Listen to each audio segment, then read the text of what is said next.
Welcome to today's episode. Picture this, a single moment, roughly 12,000 years ago, when everything changed.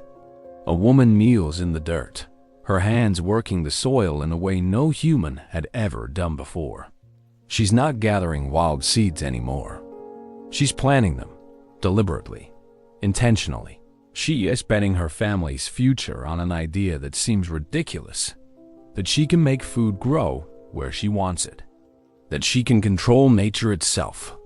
This simple act, repeated across continents by people who would never meet, who spoke different languages and worshiped different gods, would transform our species forever. We went from wandering bands of hunter-gatherers, living day to day, to builders of cities that would house millions. From cave painters to architects of pyramids. From tribal councils around fires to emperors commanding armies of thousands. But how did this happen? What invisible force pulled humanity from the wilderness into the streets of Babylon, the temples of Sumer, the palaces of Egypt? Was it inevitable? Or could we have remained forever in the wild? And perhaps most intriguingly, what did we lose when we gained civilization? What part of our humanity did we leave behind in those ancient forests and grasslands? Today, we're going to trace that incredible journey from the last ice age to the first great empires. We'll walk alongside the first farmers, stand in the first cities, and witness the birth of writing, law, and everything we consider civilization. This is the story of how we became us. Chapter 1. The Last Ice Age Hunters. The wind howls across the frozen tundra of northern Europe, carrying with it the scent of mammoth herds and the promise of either feast or famine. It's 15,000 years ago, and the world is locked in the grip of the last great ice age. Massive glaciers, some over a mile thick, cover much of the northern hemisphere. Sea levels are 300 feet lower than they'll be in your time, exposing vast coastal plains that will one day lie beneath the waves. The people who live in this harsh world are nothing like the primitive brutes you might imagine.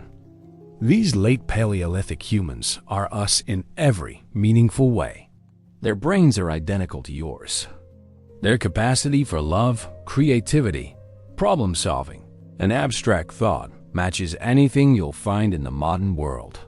They paint breathtaking art on cave walls, create intricate tools from bone and stone, fashion jewelry from shells and teeth, and maintain complex social networks that span hundreds of miles. They know their environment with an intimacy that borders on the supernatural. A hunter can read a 3-day-old track and tell you not just what animal passed, but whether it was male or female, young or old, healthy or injured.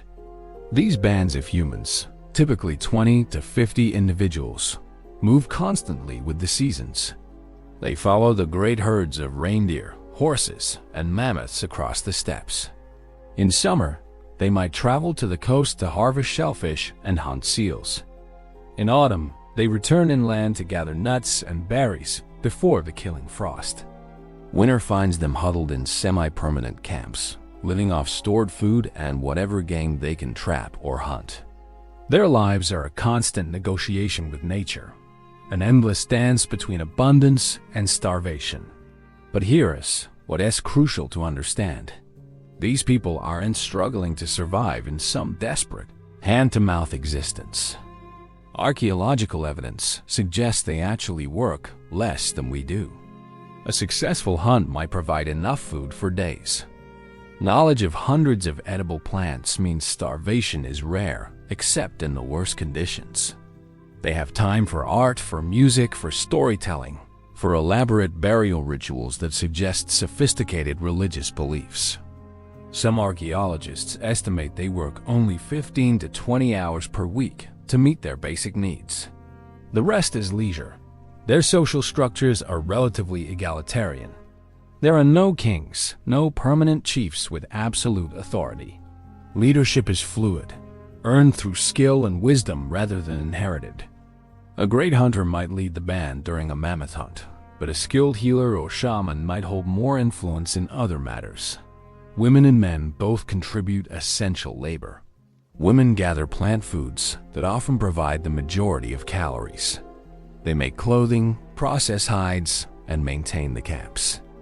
Men typically handle the most dangerous hunting, though women hunt as well, particularly smaller game. These bands maintain extensive trading networks. A shell from the Mediterranean coast can end up 1,000 miles away in Central Europe. Flint from particularly good quarries circulates across vast territories. These trade routes aren't just economic. They're social lifelines. They allow for the exchange of stories, songs, technologies, and most importantly, marriage partners. Small bands must trade members with other groups to avoid inbreeding, so these networks are literally a matter of survival. The spiritual life of these people is rich and complex. They bury their dead with ceremony, often with grave goods suggesting belief in an afterlife. They paint the walls of caves with images of the animals they hunt, possibly as sympathetic magic to ensure hunting success. They create mysterious figurines, including the famous Venus sculptures with their exaggerated feminine features. Some researchers believe these represent goddess worship. Others think they're fertility charms. Still others argue they're simply Ice Age erotica. The truth is we don't know, and that uncertainty reminds us how alien even our own ancestors remain. Then, around 14,000 years ago, something changes. The climate begins to warm. The great glaciers start their slow retreat northward. New plants appear in regions that were once frozen wasteland. Animals adapt, migrate, and diversify. The mammoth herds begin to dwindle as their ideal habitat shrinks. The reindeer move north, following the tundra. New forests spread across Europe and Asia, bringing deer, boar, and smaller game. The stable world these people have known for thousands of years is transforming. At first, humans adapt as they always have. They shift their hunting strategies. They develop new tools for forest hunting. They exploit the new plant foods appearing in warming climates. But some groups, particularly in the Middle East, begin to notice something interesting about certain plants. The wild grasses growing in the Fertile Crescent, that arc of land stretching from the Persian Gulf to the Mediterranean, produce particularly large, nutritious seeds.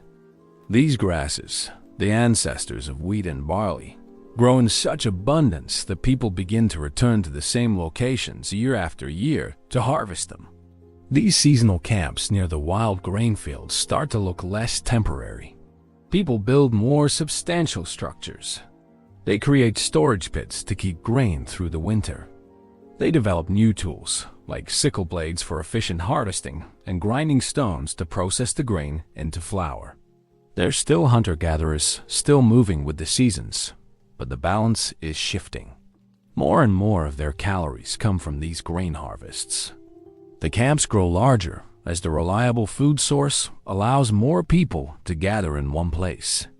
Nobody realizes it yet, but humanity stands at a threshold. These people, still living much as their ancestors did for hundreds of thousands of years, are about to make a leap that will change everything. The woman kneeling in the dirt, selecting the largest seeds to plant rather than eat, is about to invent the future. She doesn't know she's making history. She's just trying to feed her children. But her simple act of saving seeds and planting them deliberately is the first step towards cities, writing, and everything we call civilization. The hunter-gatherer lifestyle that sustained humanity since the dawn of our species is about to give way to something entirely new. Chapter 2. The Agricultural Revolution. The transformation doesn't happen overnight. It takes thousands of years, and it doesn't happen everywhere at once. Around 10,000 BCE, in the Fertile Crescent, people make the crucial leap from harvesting wild grains to deliberately planting them. This seems simple, almost obvious, but it requires a complete revolution in thinking. You have to resist eating your best seeds. You have to stay in one place long enough to harvest what you planted. You have to believe that next year will come, that your labor today will pay off in months. For a people accustomed to living in the moment, this is a profound psychological shift. The first farmers in the Levant region begin with emmer wheat and einkorn wheat, wild ancestors of modern bread wheat. They also cultivate barley, lentils, peas, and chickpeas. These crops already grew wild in the region, so people knew them intimately before ever planting them. The genius lies not in discovering these plants, but in recognizing that humans could control their reproduction. Generation by generation, farmers save seeds from the most desirable plants, the ones with larger grains, the ones whose seeds don't scatter at the slightest touch, the ones that germinate more reliably. They're practicing artificial selection, the same principle that will later give us dog breeds and dairy cows, but they don't know it. They're just choosing the best seeds. At the same time, animals are being domesticated. Dogs came first, probably 10,000 years earlier, evolving from wolves that learned to scavenge around human camps. But now people begin capturing and breeding goats, sheep, pigs, and cattle. The process is gradual. Maybe hunters bring back young animals as pets. Maybe they keep captured animals penned up as a living food supply. Over generations, people breed the tamest individuals, selecting for docility. These proto-domestic animals become smaller. Their horns shrink, their coats change color. Their brains actually become smaller because survival in the wild no longer matters. The fierce intelligence needed to evade predators becomes unnecessary when humans provide protection and food. The consequences of this agricultural revolution are enormous, and they arrive quickly. First, the food supply becomes more predictable. A good harvest can feed many more people than hunting and gathering. Women no longer need to space their children years apart because they can feed multiple young children simultaneously. Birth rates soar. Populations explode. A region that supported maybe one person per square mile as hunter-gatherers can now support 50 or more as farmers. Within a few generations, farming communities vastly outnumber the remaining hunter-gatherers. But there's a dark side to this abundance. Individual farmers are actually less healthy than their hunter-gatherer ancestors.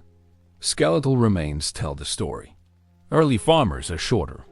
Their bones show more signs of disease and malnutrition. They have more dental cavities from the starchy diet. They experience more infections. The explanation is simple. Farmers depend on fewer foods. Hunter-gatherers eat hundreds of different plants and animals. Farmers eat mostly grain with some vegetables and occasional meat. This narrower diet is less nutritious. Plus, living in permanent settlements with animals creates perfect conditions for disease. Parasites thrive. Waste accumulates. Infections spread easily in crowded conditions. The rise of agriculture also creates social inequality for the first time in human history. Among hunter-gatherers, nobody can accumulate much more than anyone else. You can only carry what you own, and the group moves constantly. But farmers stay in one place. Some families have better land. Some have more children to work the fields. Some are simply luckier with their harvests. Gradually, wealth differences emerge. The successful can trade their surplus for goods and services. They can support specialists who don't farm. Craftspeople, religious leaders, warriors. Property becomes a crucial concept. Hunter-gatherers have personal possessions but no sense of land ownership. The earth belongs to everyone and no one. But farmers invest labor in specific plots. They clear the land, build irrigation ditches, improve the soil. That land becomes theirs. They'll fight to defend it. They'll pass it to their children. Property creates inheritance, and inheritance creates dynasties. Some families become wealthy landowners, while others become laborers or even slaves. War changes too.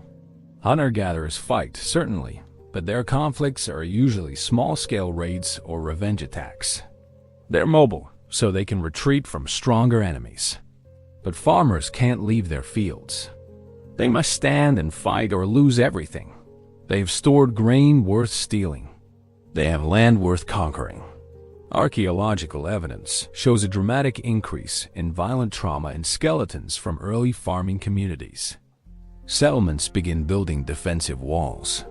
Warriors become specialists, and the most successful warriors become leaders.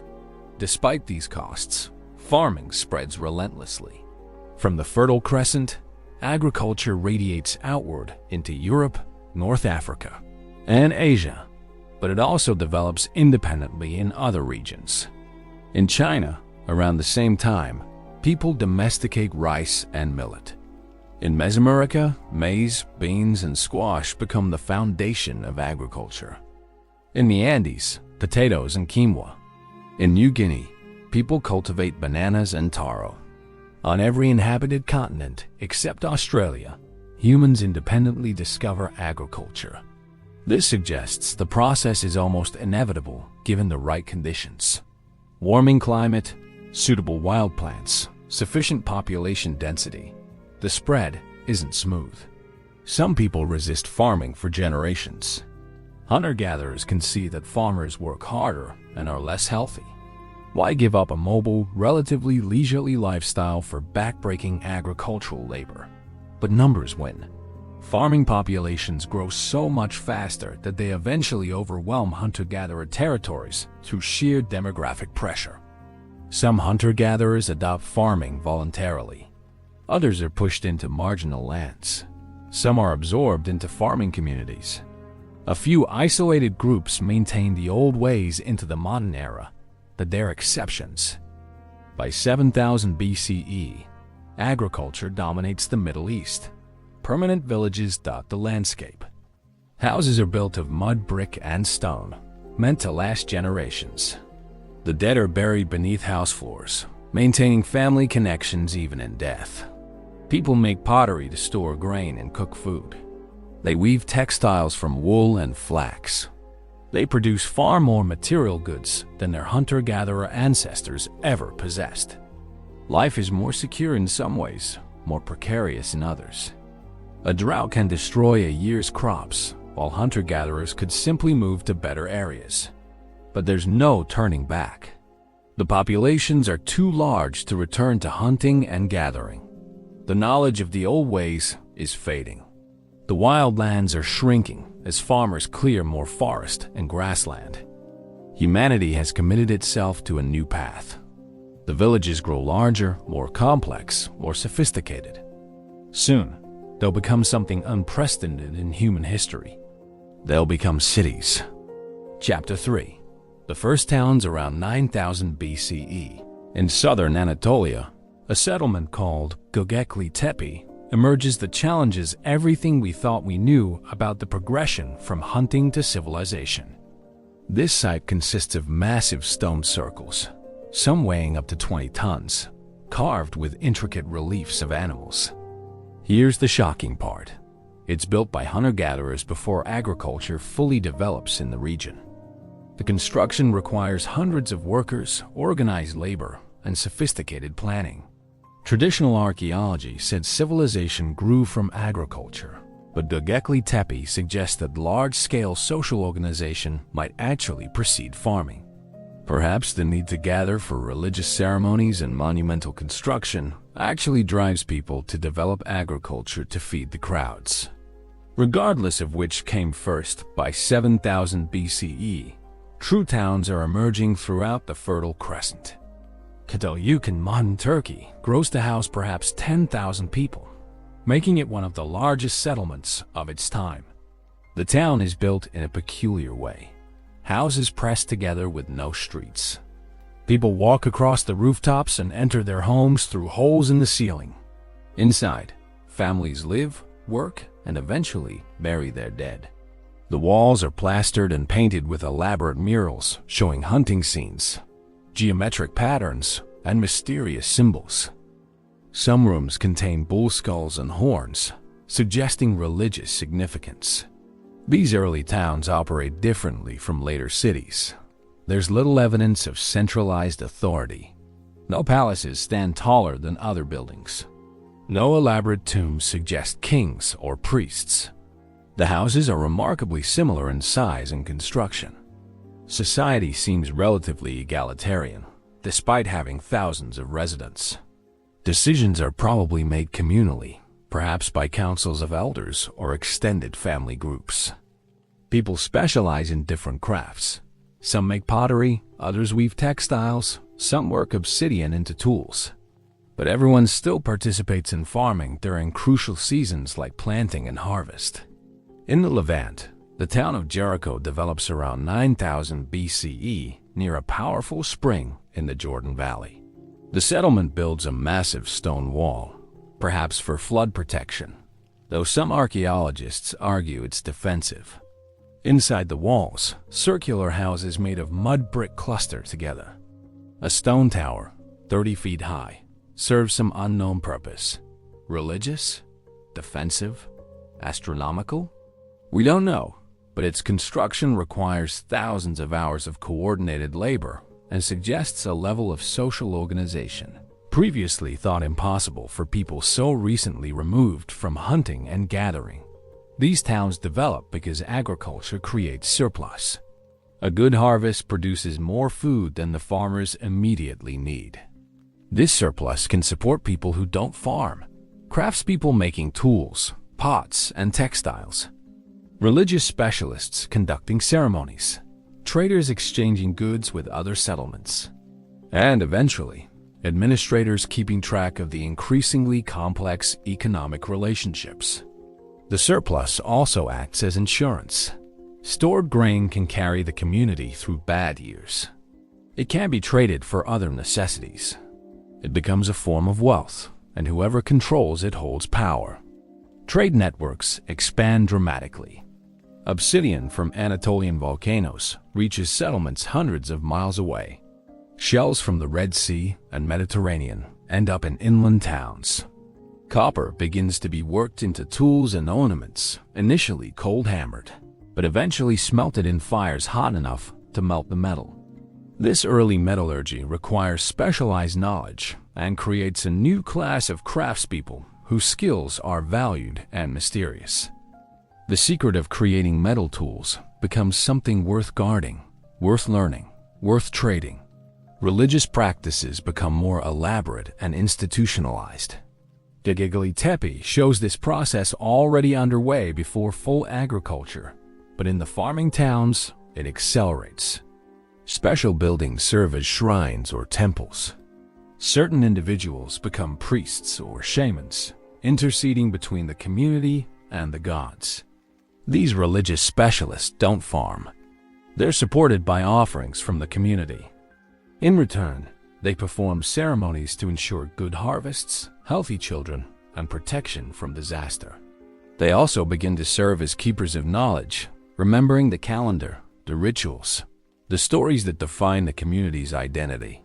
Warfare becomes more organized and more deadly. As populations grow and good farmland becomes scarce, neighboring communities increasingly come into conflict. The towns build defensive walls. Young men train as warriors. Successful war leaders gain status and followers.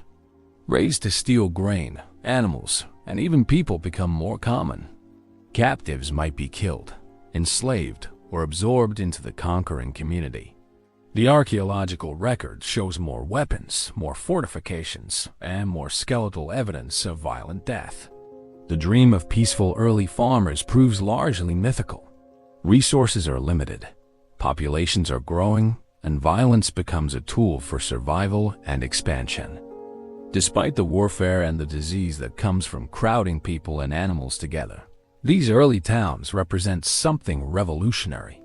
For the first time, large numbers of unrelated people live together peacefully most of the time. They develop rules for behavior, mechanisms for resolving disputes, and ways to coordinate complex activities. They're learning to be civilized, though the process is messy and incomplete. Murder, theft, and assault still happen, but communities develop responses: compensation, exile, or execution.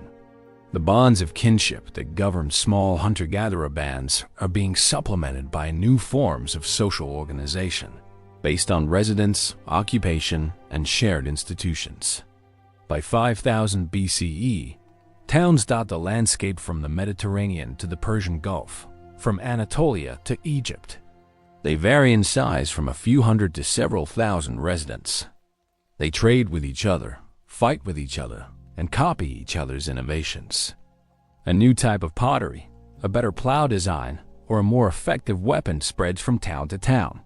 The pace of innovation accelerates. What took thousands of years in the Stone Age now happens in centuries or decades.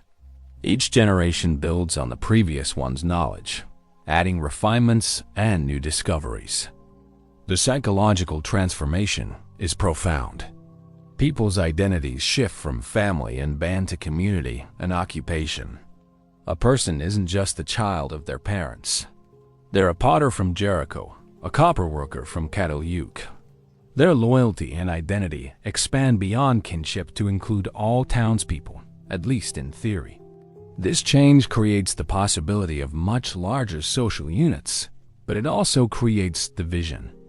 US versus them no longer means just family versus strangers. It means our town versus their town, our people versus their people. Tribalism scales up, and with it, the scale of conflict. Yet despite these growing pains, these early towns set the template for everything to come. They prove that thousands of people can live together, that labor can be specialized, that wealth can be created beyond immediate subsistence needs. They're not yet cities in the full sense. They lack writing, monumental architecture, and centralized government. But they're moving in that direction. The agricultural surplus grows larger. The populations increase. The social structures become more complex. And in Mesopotamia, along the banks of the Tigris and Euphrates rivers, something unprecedented is about to emerge. True civilization. Chapter 4. The Sumerian Innovation. The land between the Tigris and Euphrates rivers is both paradise and hell. The soil is incredibly fertile, fed by annual floods that deposit rich silt across the plains. 3 crops can sometimes be grown in a single year.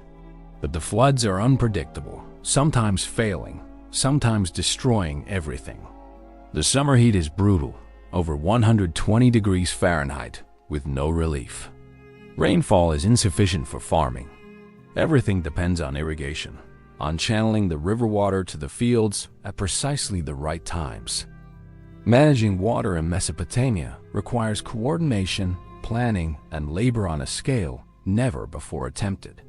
This challenge will drive humans to create the first true civilization. Around 5000 BCE, people called the Ubaid culture settled the southern Mesopotamian plain. They built villages near the rivers and marshes, growing wheat and barley, raising cattle and sheep, and fishing in the abundant waterways. More importantly, they dig canals. Small ones at first, just ditches to carry water from the river to nearby fields. But as the population grows, the canal systems become more elaborate. Longer channels carry water miles from the river. Branches distribute it to multiple fields. Dams and reservoirs store water for the dry season. This infrastructure requires maintenance, constant clearing of silt, and repair of breaches. It also requires cooperation among many villages, because water flowing to one field affects everyone downstream. By 4000 BC, the population explodes and settlements grow into something new. Cities. Uruk, rising near the Euphrates, becomes the world's first major urban center. At its peak, around 2900 BCE, it houses perhaps 50,000 people, with another 50,000 living in the surrounding territories. Imagine the impact. A settlement larger than anything humanity has ever created, with massive walls, monumental temples, and streets crowded with people from across the known world. The city spreads over 2 square miles of temples, palaces, homes, and workshops. It's the New York of its age, the place where everything important happens. The Sumerians, as we call these people, developed the world's first writing system to manage their increasingly complex economy. It starts simple. Administrators need to track grain stored in temple granaries. They press marks into wet clay tablets, using a reed stylus to create wedge-shaped impressions. Each symbol represents a commodity: grain, oil, sheep, beer. Numbers record quantities. Over time, the system evolves. Symbols combine to represent sounds, allowing the writing of any word in the Sumerian language. By 2500 BCE, scribes are recording not just economic transactions, but laws, poetry, myths, letters, and school exercises. Writing transforms everything. Knowledge can now be preserved perfectly across generations.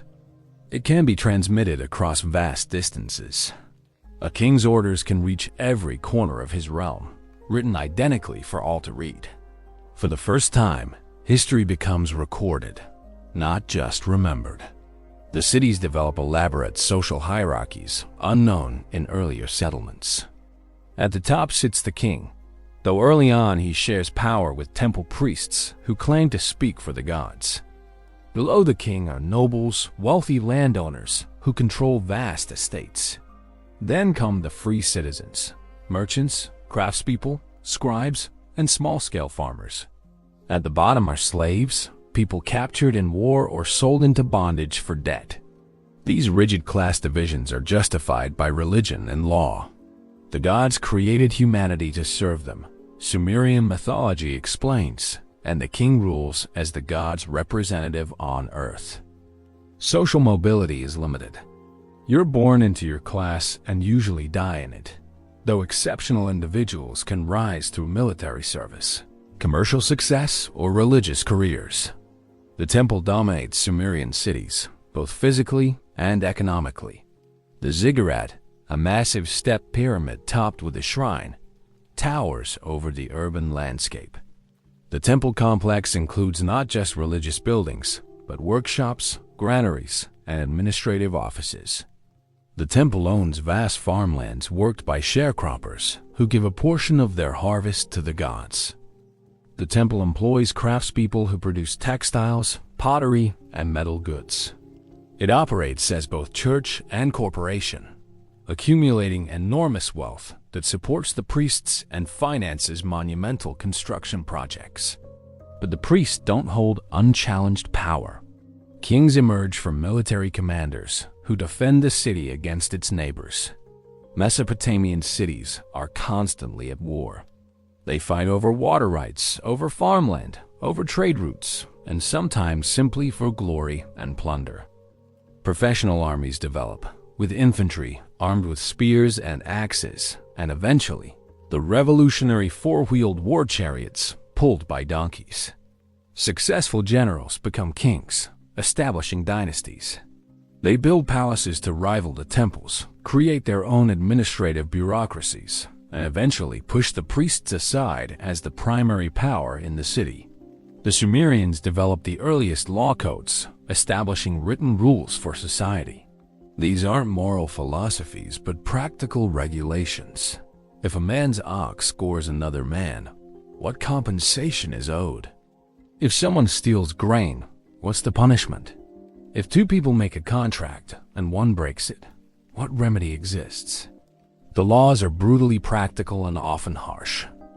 Theft might result in death or mutilation, but they establish the crucial principle that justice should be consistent and predictable, based on written law rather than arbitrary power. Technology leaps forward in Sumerian cities. Bronze working becomes sophisticated, creating harder, sharper tools and weapons than copper alone. The potter's wheel revolutionizes ceramic production, allowing the creation of perfectly symmetrical vessels much faster than hand building. The wheel itself, first used for pottery, soon transforms into a vehicle wheel, enabling carts that can haul far more than human or animal porters.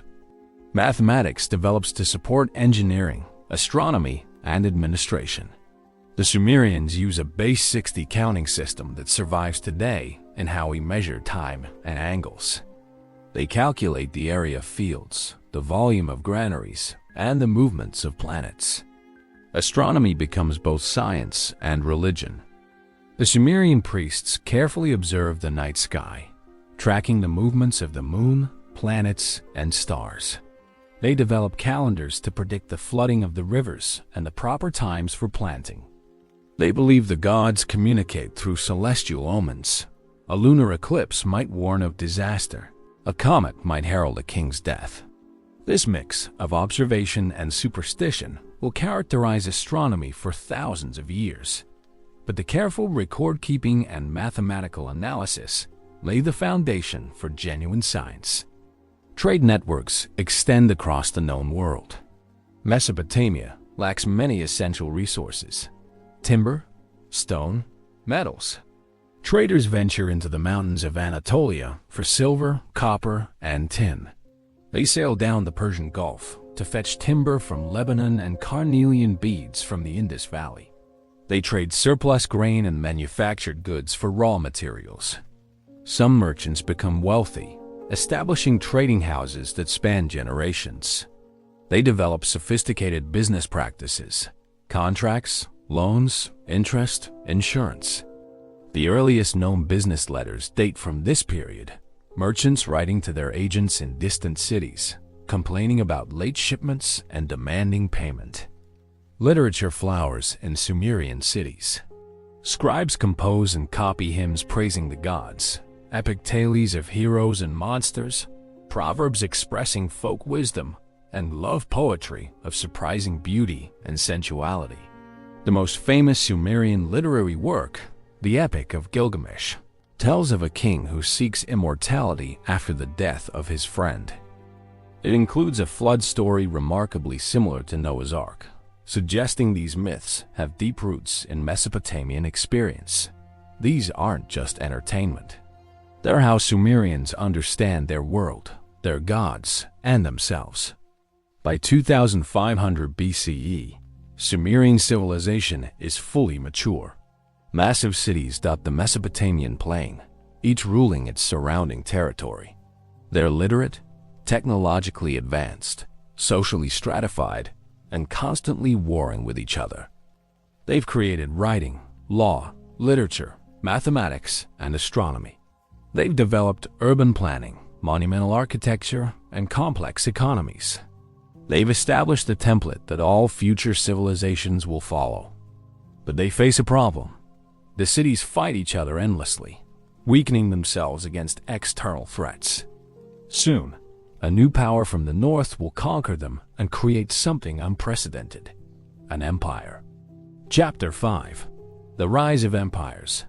The city-states of Sumer are wealthy, advanced, and perpetually at war with each other. Uruk fights Ur. Lagash battles Umma over irrigation canals and farmland. These conflicts weaken all the cities, creating an opportunity for conquest. Around 2334 BCE, a man named Sargon seizes control of the city of Akkad in northern Mesopotamia. His origins are mysterious, possibly humble, but his ambition is unlimited. He doesn't just want to rule one city, he wants to rule them all. Within a few years, Sargon conquers every Sumerian city, then pushes beyond, campaigning in Syria, Anatolia, and western Iran. He creates the world's first empire, ruling from the Persian Gulf to the Mediterranean Sea.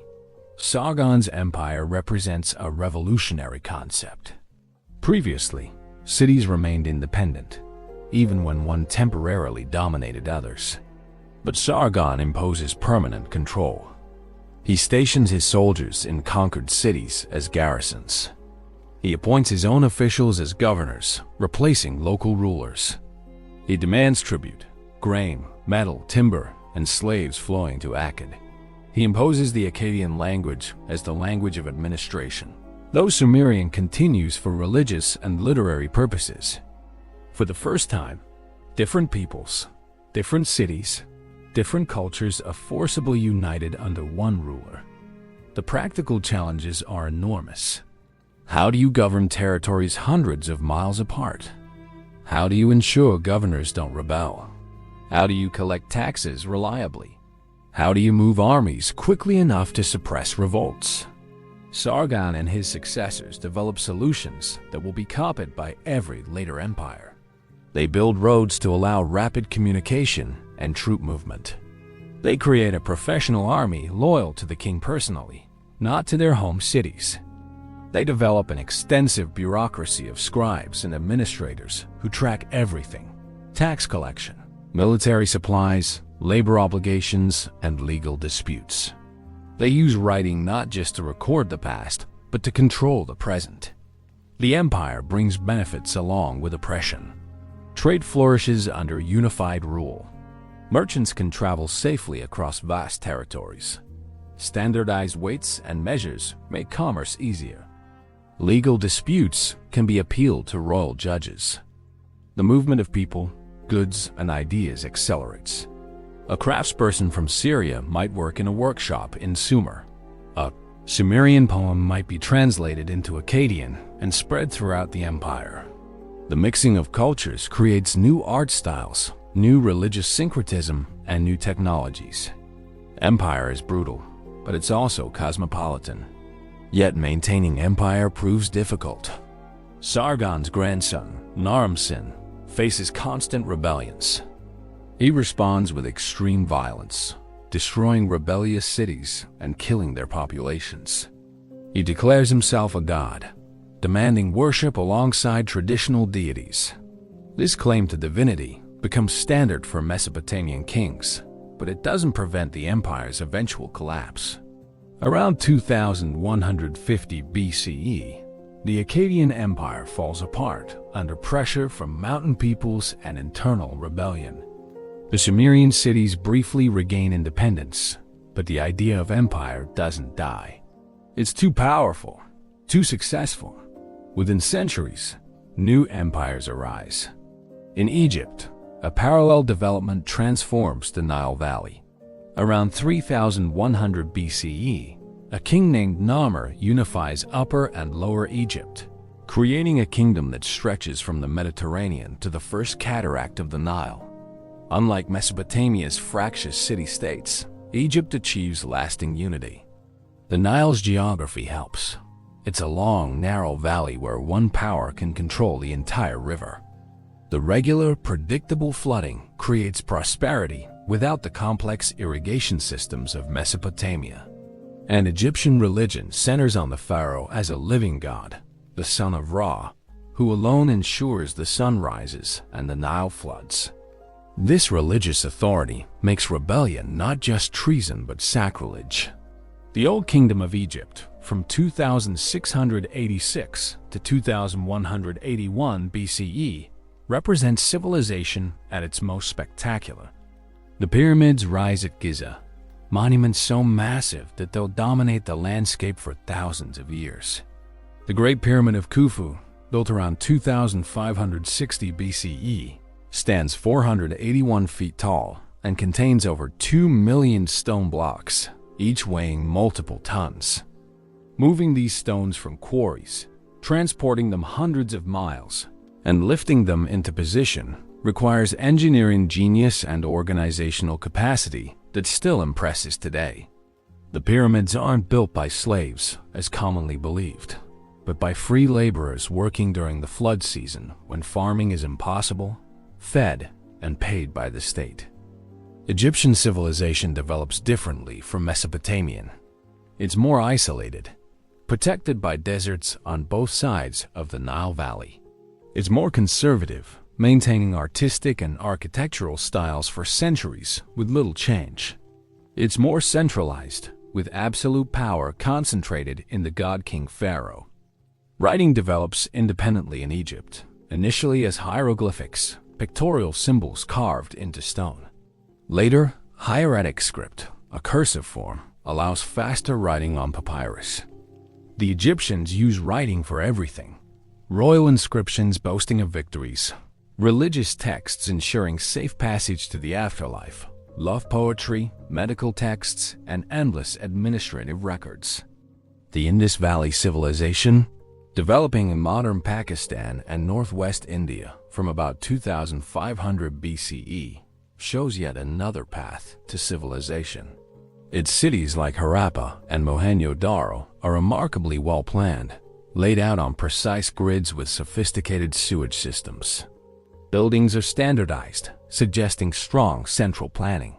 But we find no obvious palaces or temples, no depictions of kings or gods. The Indus Valley cities trade extensively, their seals and goods found from Mesopotamia to Central Asia. But we cannot read their writing, so their history remains mysterious. Around 1900 BCE, the civilization declines, possibly due to climate change or river shifts, leaving tantalizing glimpses of a sophisticated society we barely understand. In China, civilization develops independently along the Yellow River. The Erla-Tu culture, from around 1900 BCE, builds China's first cities and develops bronze working to extraordinary levels. By 1600 BCE, the Shang dynasty creates a literate civilization with divination practices using oracle bones, the earliest Chinese writing. The Shang kings rule from impressive capital cities, commanding armies and controlling bronze production. Unlike Western Asia, Chinese civilization develops in relative isolation, creating distinctive characteristics that persist for thousands of years. Ancestor worship, divination practices, and the concept of the mandate of heaven. The idea that rulers govern with divine approval that can be withdrawn if they rule poorly. Across the ancient world, the pattern repeats. Agriculture enables population growth. Population growth creates cities. Cities develop writing and social complexity, and eventually, conquest creates empires. But each civilization takes its own path, influenced by geography, climate, neighboring peoples, and chance events. Mesopotamia fragments into competing kingdoms. Egypt achieves millennia of unified rule. The Indus Valley apparently governs without obvious kings. China develops imperial continuity that will last, with interruptions, until the 20th century. Each solution works in its context. Each creates lasting achievements, and each leaves a legacy that shapes human history. The age of empires has begun, and with it comes unprecedented wealth, power, and brutality on a scale our farming village ancestors could never have imagined. Chapter 6. The Bronze Age World. By 2000 BCE, civilization was no longer an experiment. It's the dominant form of human organization across the Old World. An interconnected Bronze Age world system links societies from the Mediterranean to China. Trade routes carry not just goods, but ideas, technologies, and sometimes armies.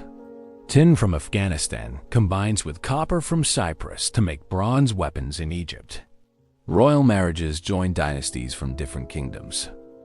Diplomatic correspondence, preserved in clay tablets, shows kings addressing each other as brothers and negotiating marriages, trade agreements, and military alliances. The world is becoming globalized, at least for its elites. The Mediterranean becomes a Bronze Age highway. Minoan civilization flourishes on Crete from about 2000 BCE, building elaborate palaces at Knossos and other sites. These palace complexes aren't just royal residences, but economic centers, with huge storage rooms for olive oil, grain, and wine. The Minoans developed their own writing system, Linear A, which we still cannot read. They create spectacular art showing bull-leaping ceremonies, elegant ladies in elaborate dress, and dolphins playing in the sea. Their civilization seems unusually peaceful, with palaces unfortified and art showing no warfare. Whether they're truly peaceful or simply don't depict violence in their art remains debated.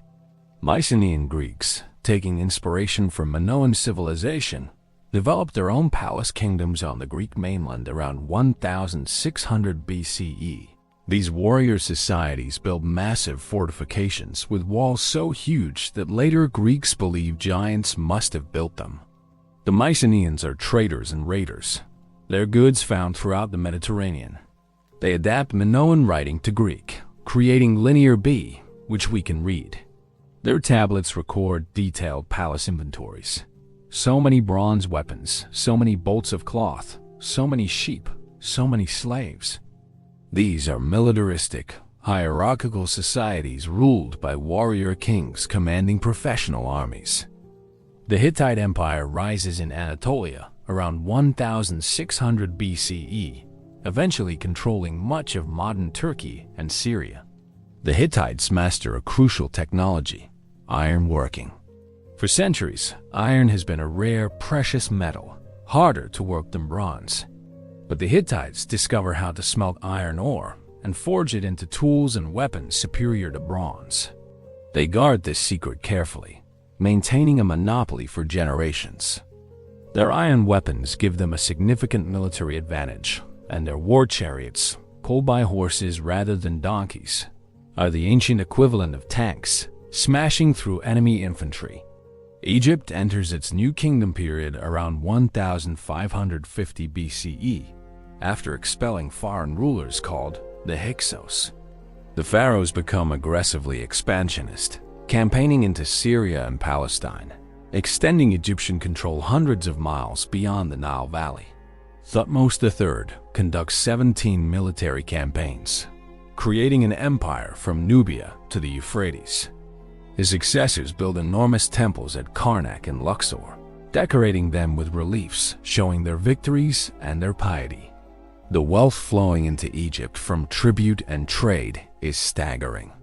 Gold from Nubia, cedar from Lebanon, horses from Syria, and luxury goods from across the known world fill Egyptian treasuries. This is the age of great kings whose names echo through history. Hammurabi of Babylon, around 1750 BCE, creates one of history's most famous law codes, establishing principles of justice and punishment that influence legal thought for millennia. His laws are harsh by modern standards, often mandating death or mutilation for crimes, but they establish consistent standards. An eye for an eye, a tooth for a tooth, a life for a life. Justice should be proportional, not arbitrary. The code also protects the weak, regulating debt slavery, protecting women's property rights, and requiring honest dealing in commerce. Queen Hatshepsut rules Egypt around 1479 BCE, one of the few women to claim the title of pharaoh rather than merely queen consort. She rules successfully for over 20 years, sending trading expeditions to distant lands, building magnificent temples, and maintaining peace and prosperity. After her death, her stepson attempts to erase her memory, chiseling out her name and image from monuments, but enough survives to tell her story. Her reign demonstrates that women can rule as effectively as men, though few societies give them the opportunity. Akhenaten, ruling Egypt around 1353 BCE, attempts a religious revolution, abandoning the traditional Egyptian pantheon to worship only the Aten, the sun disk. He moves the capital to a new city, Amarna, and imposes his radical monotheism on a resistant population.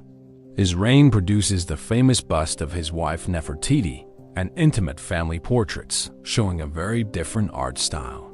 But after his death, the old priests and nobles reassert traditional religion.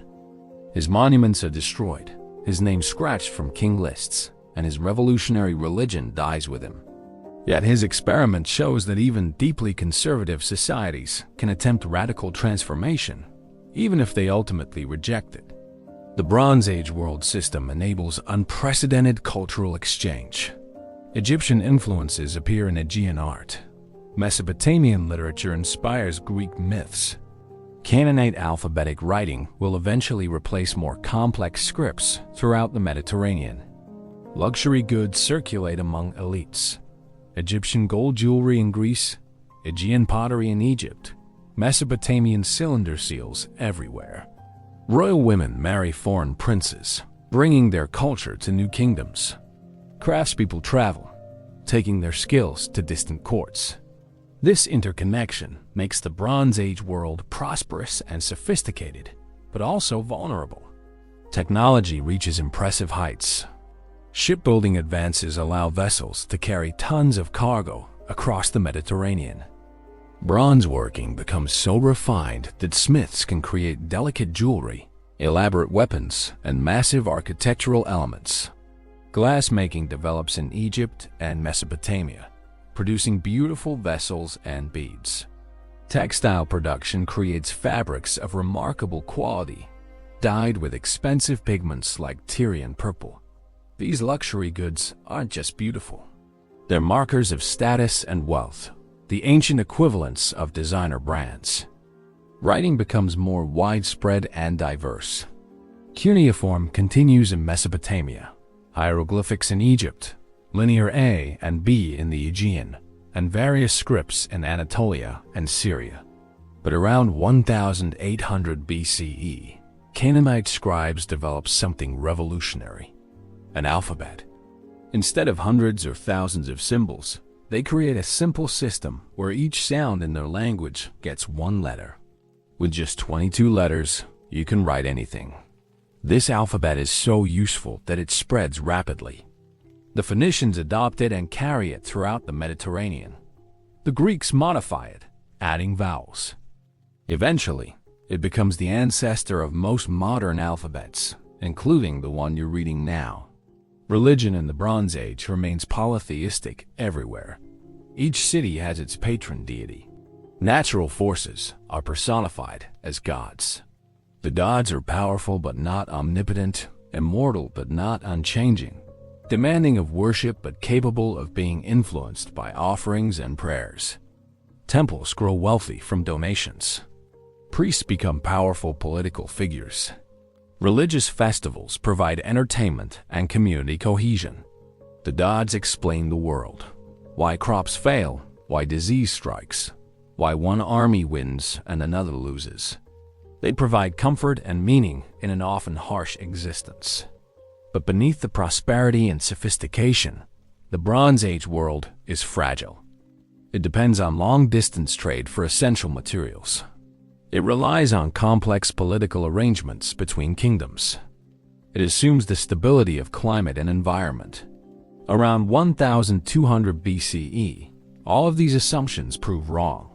A catastrophe strikes that will destroy most Bronze Age civilizations and plunge much of the Mediterranean into a dark age that lasts for centuries. The palaces will burn, the trade routes will fail, and the achievements of 1,000 years will be lost. But before we explore that collapse, we need to understand what made these civilizations vulnerable. Chapter 7. Religion and Power. Religion isn't separate from power in the ancient world. It is power. Every king rules because the gods chose him. Every law comes from divine decree. Every victory in battle proves the gods favor you. Every defeat means you've offended them. When you challenge a king, you challenge the gods. When you break a law, you commit sacrilege. This fusion of religious and political authority makes Bronze Age kingdoms remarkably stable, but also rigid and resistant to change. The temple serves as more than a place of worship. It's an economic powerhouse, a major landowner, and an employer of thousands. In Mesopotamia, temple complexes own vast estates worked by sharecroppers and slaves. They operate workshops producing textiles, pottery, and metalwork. They function as banks, making loans and storing valuables. The priests who control these institutions wield enormous influence. They can make or break kings. A priest declaring that the omens are unfavorable can stop a military campaign. A temple refusing to support a king can spark rebellion. In Egypt, the pharaoh's unique status as a living god makes religion even more central to governance. The pharaoh isn't just chosen by the gods. He is a god. Specifically, he's the living incarnation of Horus and becomes Osiris after death. His divine nature justifies absolute power. What the pharaoh commands must be right because gods don't make mistakes. This theology makes Egyptian kingship remarkably secure. Rebellion against the pharaoh is literally unthinkable. It would be rebellion against the cosmic order itself. The priests develop elaborate rituals to maintain cosmic harmony.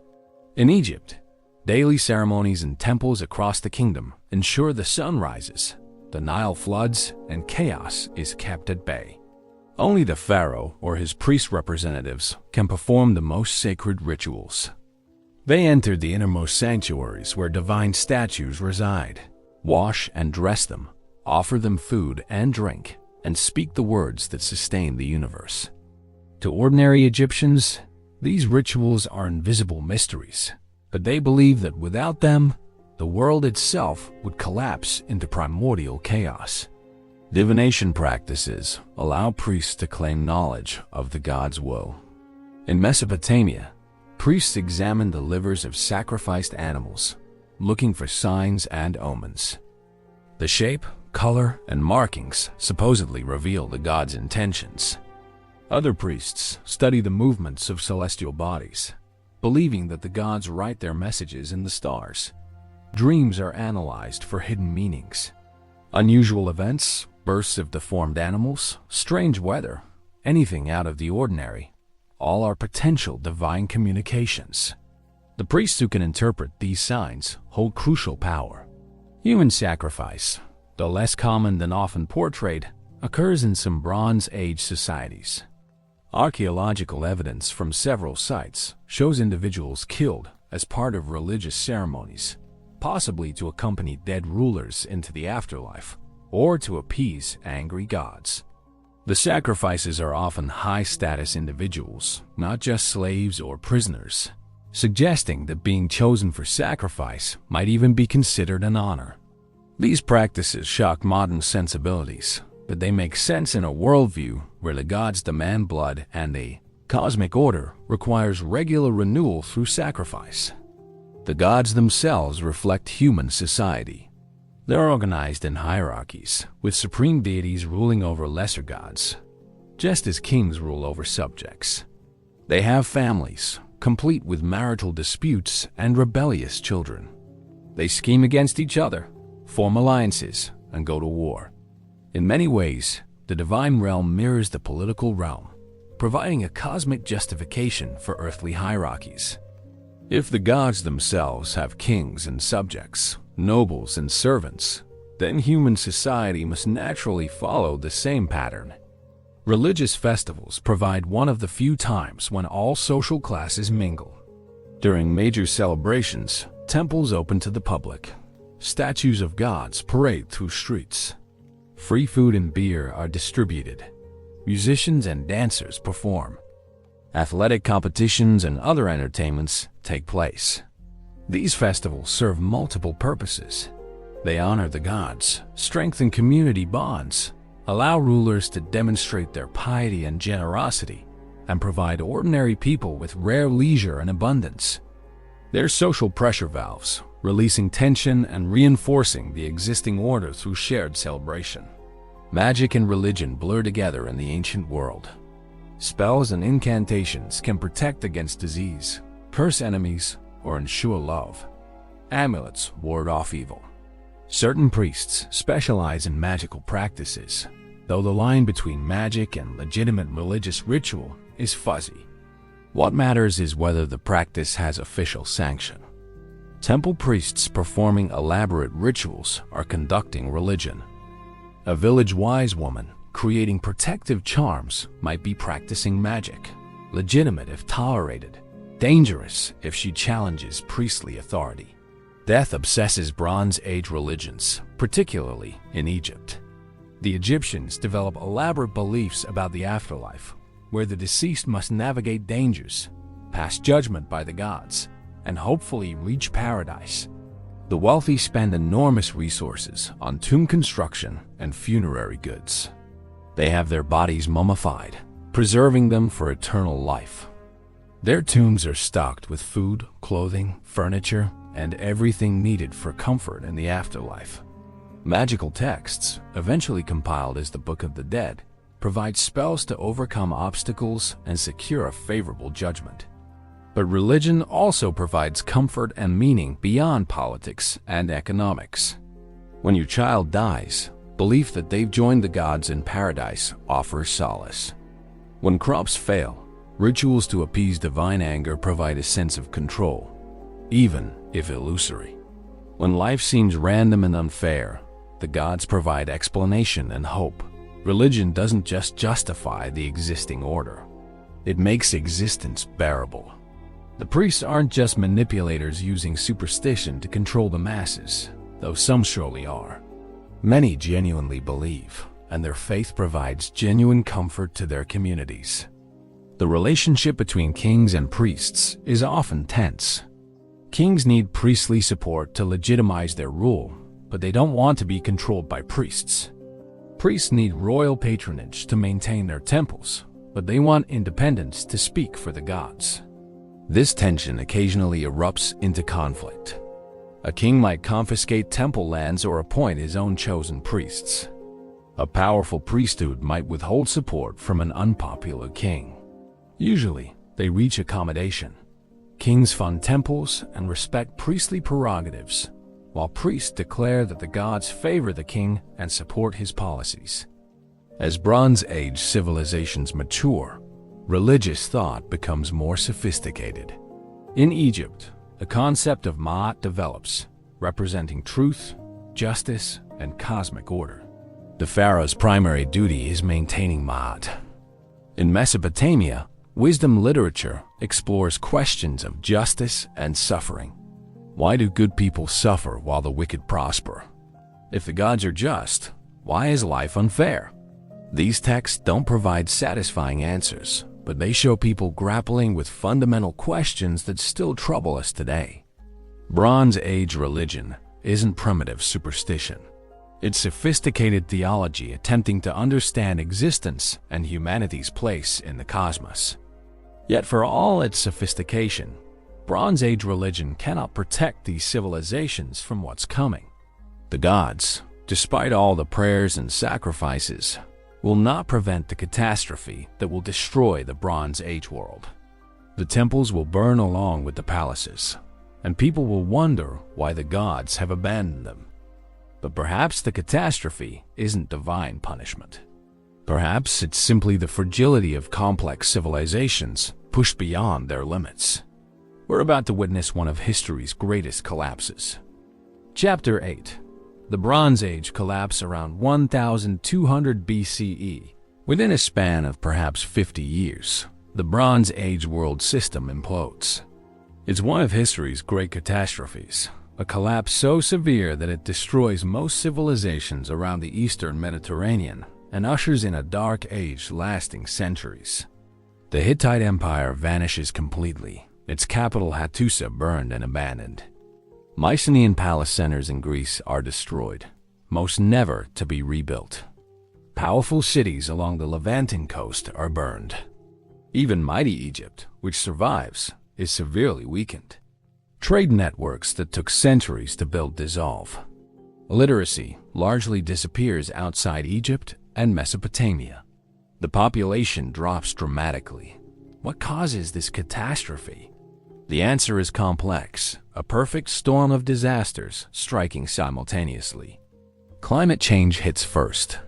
Tree ring data and other paleoclimatic evidence shows that the Eastern Mediterranean experiences a prolonged drought starting around 1200 BCE. Rainfall drops significantly.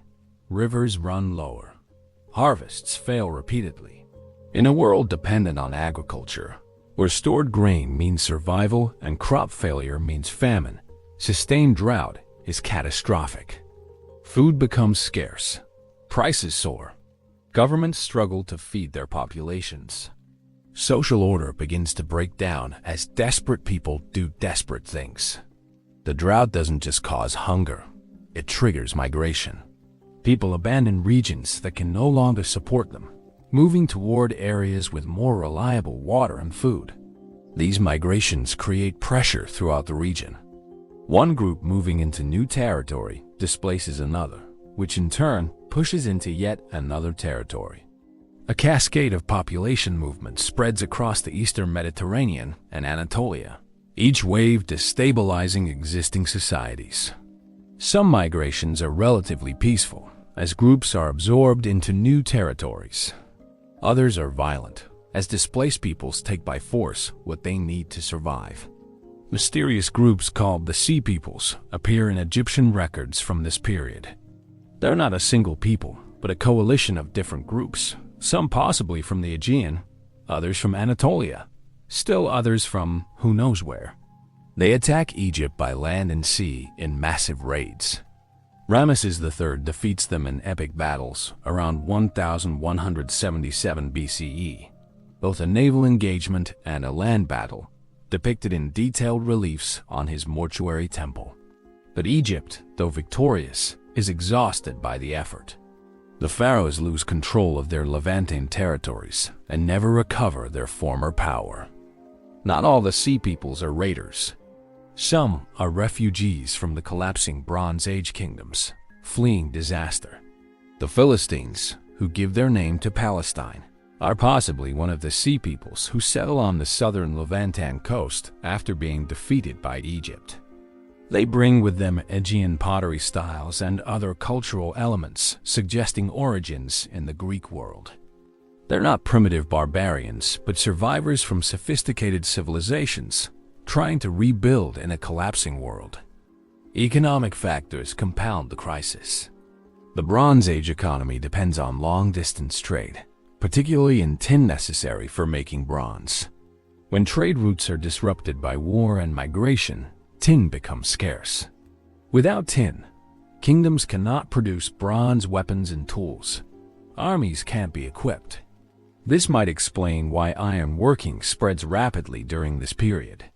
Iron ore is more common than tin, and while iron working is more difficult, necessity drives innovation. The kingdoms that master iron working quickest gain a crucial advantage.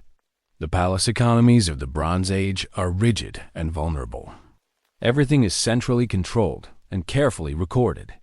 When the palace falls, whether to foreign attack or internal revolt, the entire economic system collapses. The workshops stop producing. The redistribution system fails. The scribal class, dependent on palace employment, disappears. Without scribes, literacy vanishes. The elaborate record-keeping systems are abandoned. Knowledge is lost. Within a generation or two, the Greek world forgets how to write. Linear B disappears and won't be replaced until the Greeks adopt the Phoenician alphabet centuries later. Urban centers are abandoned throughout the affected regions. In Greece, the population drops by perhaps 50% or more. People retreat to small, dispersed villages. Architecture becomes simpler.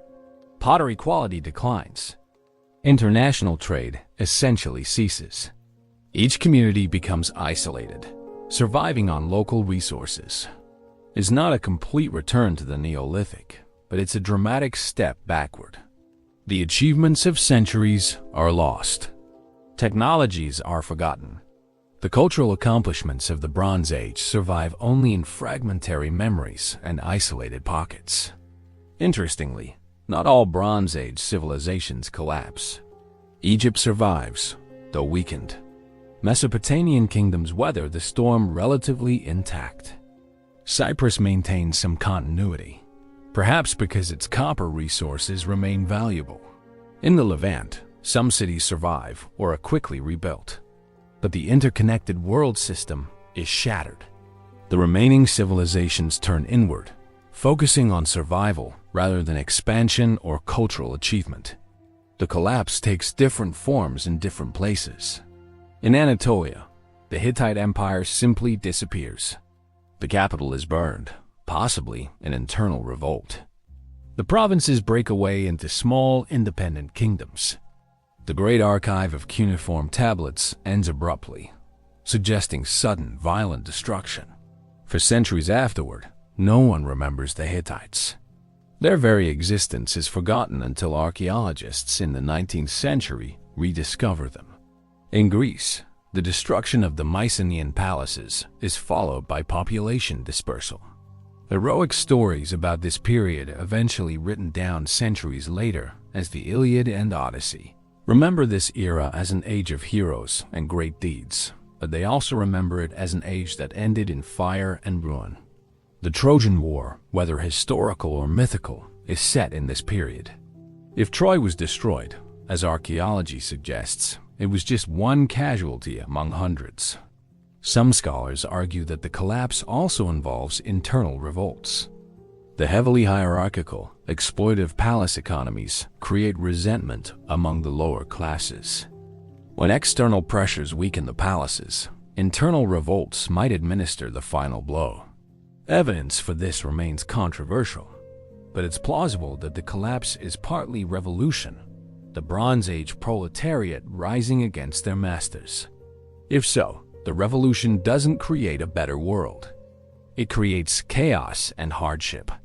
Climate, migration, war, economic collapse, and possibly social revolution combine to create a catastrophe greater than the sum of its parts. The Bronze Age world system is complex and interdependent, which makes it efficient but fragile. Like a house of cards, removing a few key supports brings down the entire structure. The collapse teaches a hard lesson. Complexity can be dangerous. Highly interconnected systems are vulnerable to cascading failures. A problem in one region can trigger disasters across an entire world system. The Bronze Age collapse is not quite an apocalypse. People survive. Some traditions continue. Knowledge persists in isolated pockets. But for the ordinary person living through it, the collapse must feel like the end of the world. The certainties of Bronze Age civilization, powerful kings, wealthy temples, extensive trade, relative peace enforced by strong kingdoms, all disappear. They're replaced by uncertainty, violence, and isolation. It will take centuries for new civilizations to rise from the ruins. But they will rise, learning from both the achievements and the mistakes of the Bronze Age. From the ashes of collapse, the Iron Age will dawn. Chapter 9. The Iron Age dawn. From approximately 1200 to 800 BCE, the Eastern Mediterranean and Near East experience what historians call a Dark Age. It's not completely dark. Civilization continues in Egypt and Mesopotamia, and some regions maintain Bronze Age traditions. But compared to the sophisticated Bronze Age world system, this period is poorer, less literate, and more fragmented. Yet it's also a time of crucial innovations. The spread of iron working, the development of alphabetic writing, and new political and religious ideas will reshape civilization. The Dark Age is actually an incubation period for revolutionary changes. Iron working spreads rapidly after the Bronze Age collapse, partly because tin scarcity makes bronze production difficult. Iron ore is much more common than tin, available in most regions. The challenge is technological. Iron requires higher temperatures to smelt than copper, and the resulting metal is brittle and weak if not properly processed. The breakthrough is learning to forge iron, repeatedly heating and hammering it to remove impurities in carbon, creating strong, flexible steel. Different cultures developed this technology independently, but by 1000 BCE, iron tools and weapons become common throughout the Near East and Mediterranean. The impact of iron cannot be overstated. Bronze was expensive, available primarily to elites for weapons and prestige objects. Most people still use stone tools, but iron is cheap and abundant once you master the technology. Farmers can afford iron plows that cut deeper into soil, increasing yields. Iron axes clear forests faster. Iron tools enable more efficient carpentry, shipbuilding, and construction. Militarily, iron weapons and armor become standard. Warfare becomes more egalitarian because even relatively poor states can field large armies equipped with iron weapons. The aristocratic bronze-clad warriors give way to iron-armed infantry. The alphabet, developed by Canaanites during the Late Bronze Age, spreads throughout the Mediterranean during the Iron Age, revolutionizing literacy. The Phoenicians, skilled maritime traders based in cities like Tyre and Sidon on the Levanten coast, carry alphabetic writing wherever they trade. The Greeks adopted around 800 BCE, modifying it to fit their language, crucially adding vowels to make it more precise. From Greek, the alphabet spreads to the Etruscans in Italy, then to the Romans, and eventually across Europe. Unlike complex cuneiform or hieroglyphics requiring years of training, the alphabet can be learned in weeks. Literacy becomes achievable for more than just specialized scribes. In Greece, the Dark Age sees the development of new political structures. Without powerful kings and palaces, Greeks organize into small, independent communities called poleis, city-states. Each polis, whether large like Athens or tiny like Plataea, is autonomous, making its own laws and decisions. The aristocrats who dominate these early poleis gradually face challenges from other classes. Wealthy merchants demand political participation. Small farmers who fight as hoplites, heavily armed infantry, insist their military service earns them political rights. Different poleis experiment with different governmental forms, from oligarchy to tyranny to democracy. The Greek alphabet allows the writing down of epic poetry that was previously oral. Homer, possibly one poet or possibly a tradition crystallizing around that name, composes the Iliad and Odyssey around 750 BCE. These epics look back to the Bronze Age, remembering heroes like Achilles, Odysseus, and Hector. They preserve memory of a more glorious age while also reflecting Iron Age values and concerns. The poems become foundational to Greek culture, memorized by schoolchildren, quoted by statesmen, and providing models of heroic behavior. They also inspire Greek colonization, as Greeks see themselves as heirs to these Bronze Age heroes. That colonization explodes from 750 BCE onward. Greek poleis, experiencing population pressure and limited farmland, send out colonies throughout the Mediterranean and Black Sea. These aren't dependent colonies, but independent new poleis, though maintaining cultural and religious ties to their mother cities. Greeks settle southern Italy so heavily it becomes known as Magna Graecia, Greater Greece. They establish cities in Sicily, southern France, the Black Sea coasts, and North Africa. This diaspora spreads Greek language, culture, and ideas across the Mediterranean, setting the stage for later cultural dominance. The Phoenicians, too, colonize extensively, motivated by trade rather than population pressure. They establish trading posts and colonies across the Mediterranean, reaching as far as Spain and probably beyond the Strait of Gibraltar into the Atlantic. Their most famous colony, Carthage, founded according to tradition in 814 BC in modern Tunisia, will become a great power in its own right, eventually challenging Rome for control of the Western Mediterranean. The Phoenicians' maritime expertise and commercial networks make them the merchants of the ancient world. In the Levant, new kingdoms emerge from the Bronze Age ruins. The Israelites establish kingdoms in the hill country of Canaan, with Saul, David, and Solomon ruling what tradition remembers as a unified kingdom around 1000 BCE. The historicity of these accounts is debated, but archaeology confirms that by 900 BCE, two Hebrew kingdoms exist, Israel in the north and Judah in the south. More importantly, the Israelites develop a distinctive religious idea, monotheism, or at least monolatry, the worship of one God while accepting that other gods exist. Over time, this evolves into strict monotheism, the belief that only one God exists. This idea will prove extraordinarily influential, eventually giving rise to Judaism, Christianity, and Islam. The Hebrew Bible preserves stories and laws from this formative period, though it's written down centuries after the events it describes. The text shows clear Bronze Age influences. The flood story parallels Mesopotamian myths. The law codes resemble Hammurabi's. The cultural practices reflect their Canaanite context. But the monotheistic theology is revolutionary.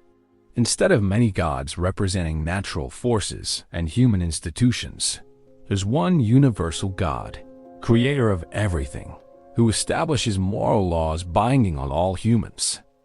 This God favors the Israelites but also judges them, demanding ethical behavior, not just ritual observance.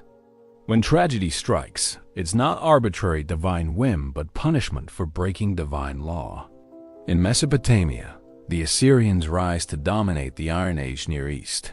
Their empire, eventually stretching from Egypt to Persia, is built on military innovation and calculated terror. The Assyrians developed the most effective army of their age: professional soldiers, iron weapons, siege warfare expertise, cavalry, and efficient logistics. They conquer brutally, deporting entire populations to break resistance, impaling rebels, and burning cities. Their reliefs graphically depict these atrocities, apparently as deliberate propaganda to discourage rebellion.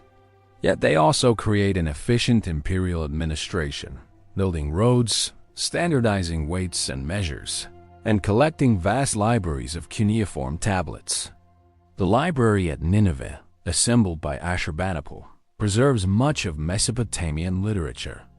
Egypt, weakened by the Bronze Age collapse, fragments into competing kingdoms and experiences periods of foreign rule. Libyan and Nubian dynasties rule at various times. The pharaohs of this period lack the absolute power of their Bronze Age predecessors. Priests gain power, sometimes rivaling or exceeding royal authority. Nevertheless, Egyptian civilization maintains continuity.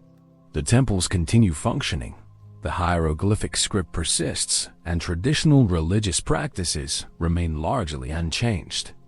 Egypt's conservative nature helps preserve its identity through political turmoil. The Iron Age sees increasing cultural exchange as trade networks rebuild. Ideas, technologies, and art styles circulate more freely than in the Bronze Age. The alphabet spreads. Iron working spreads. Religious and philosophical ideas are transmitted across cultural boundaries. The Neo-Assyrian Empire, for all its brutality, creates a large zone where trade and communication flourish. The Phoenicians, ranging throughout the Mediterranean, expose Greeks, Italians, and others to Near Eastern culture.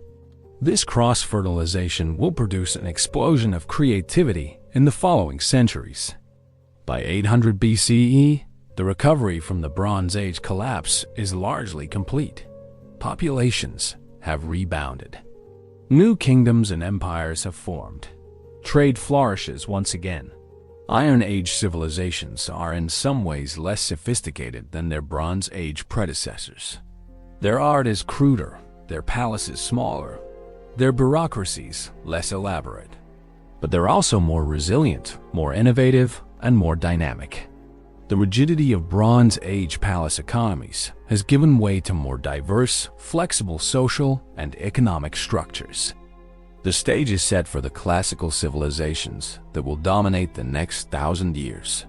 Persia, Greece, Rome, and in China, the great dynasties that will unify and define Chinese civilization for millennia. Chapter 10. Classical empires emerge the 6th century. BCE sees the emergence of empires unprecedented in size and sophistication. In Persia, Cyrus the Great founds the Achaemenid Empire around 550 BCE by overthrowing the Median Empire, then conquering Lydia, the Neo-Babylonian Empire, and eventually territories from Egypt to India. At its height under Darius I, the Persian Empire governs perhaps 44% of the world's population, the highest percentage ever controlled by any empire. This is not just conquest. It's a revolution in governance. The Persians innovate imperial administration in ways that will influence empire building for centuries. They divide the empire into satrapies, provinces governed by satraps appointed by the king. Each satrap has considerable autonomy, but is monitored by royal inspectors and must provide tribute and troops. The famous royal road connects the empire, allowing messages to travel from Sardis to Susa in days rather than months through a system of way stations. Standardized coinage facilitates trade throughout the empire. Aramaic becomes the administrative language, allowing communication across diverse peoples. More remarkably, the Persians practice religious tolerance. Unlike the Assyrians with their policy of terror, or later empires that impose their gods on conquered peoples, The Persians allow subjects to maintain their own religions, laws, and customs. Cyrus is praised in the Hebrew Bible for allowing Jewish exiles to return from Babylon and rebuild their temple. This tolerance isn't just humanitarian, it's practical. It's easier to govern people who don't resent you for suppressing their gods and traditions. The Persians demonstrate that empires can be multinational, multicultural, and relatively peaceful. The Persian royal ideology centers on Zoroastrianism, a religion founded by the prophet Zoroaster, probably sometime between 1500 and 600 BC. Zoroastrianism is dualistic. The good god Ahura Mazda battles the evil spirit Angra Mainyu, and humans must choose which side to support. This cosmic struggle plays out in moral behavior. Humans should speak truth, practice justice, and do good. Eventually, Ahura Mazda will triumph, the dead will be resurrected, and the world will be renewed. These ideas, particularly resurrection and final judgment, will influence Judaism, Christianity, and Islam. The Persian kings see themselves as Ahura Mazda's representatives, fighting against chaos and evil. In China, the Warring States period 475 to 221 BCE sees constant warfare among competing kingdoms, each trying to unify China. This violence paradoxically produces remarkable philosophical and technological advances. The chaos prompts thinkers to ask fundamental questions about government, morality, and human nature. Confucius develops an ethical system emphasizing filial piety, proper ritual, and benevolent government. Laozi, possibly legendary, founds Taoism, advocating harmony with nature and non-coercive action.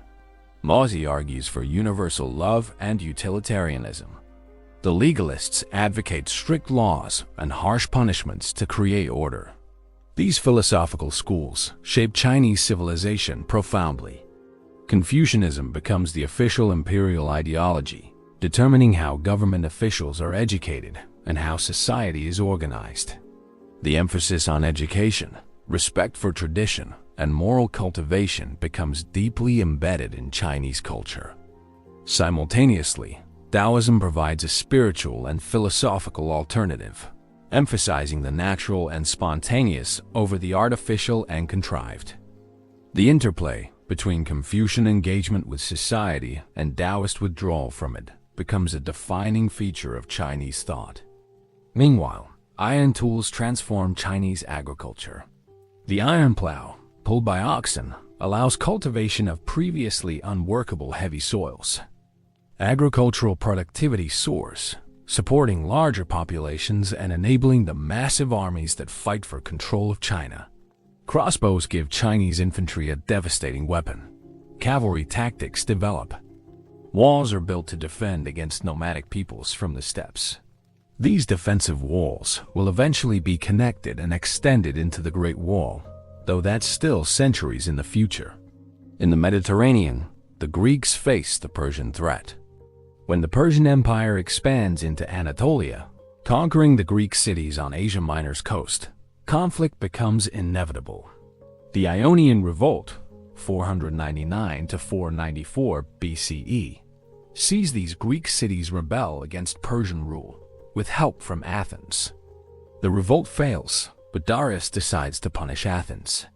The Persian Wars that follow, from 492 to 479 BCE, see tiny Greece face the world's largest empire. Against all odds, the Greeks win. At Marathon in 490 BCE, outnumbered Athenian hoplites defeat a Persian invasion force, proving that disciplined Greek infantry can beat Persian numbers. 10 years later, Xerxes leads a massive invasion with perhaps 200,000 troops and a huge navy. At Thermopylae, 300 Spartans and their allies hold a narrow pass for 3 days against the entire Persian army, buying time for Greek evacuation and preparation. Though they die to the last man, their sacrifice becomes legendary. At Salamis, the Greek navy, led by Athens, destroys the Persian fleet in a decisive naval battle. Finally, at Plataea in 479 BCE, The combined Greek armies defeat the remaining Persian land forces, ending the invasion. The Greek victory has enormous consequences. It proves that free citizens fighting for their homes can defeat the armies of despotic empires. It establishes Greek confidence and pride that will fuel their subsequent cultural achievements. It also initiates Athenian dominance in Greece. Athens' naval power, built to fight Persia, makes it the strongest Greek polis. Under Pericles, Athens transforms the Delian League, originally an anti-Persian alliance, into an Athenian empire, extracting tribute from allied cities and crushing revolts.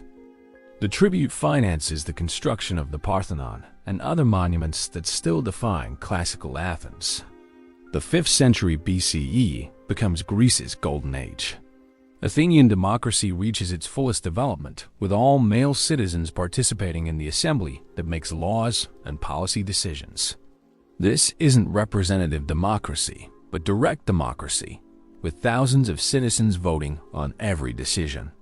It's chaotic, sometimes demagogic, and excludes women, slaves, and foreigners, but it's also unprecedented. Nowhere else does a large state give ordinary citizens such direct political power. The experience shapes Greek philosophy's focus on politics, ethics, and the best form of government.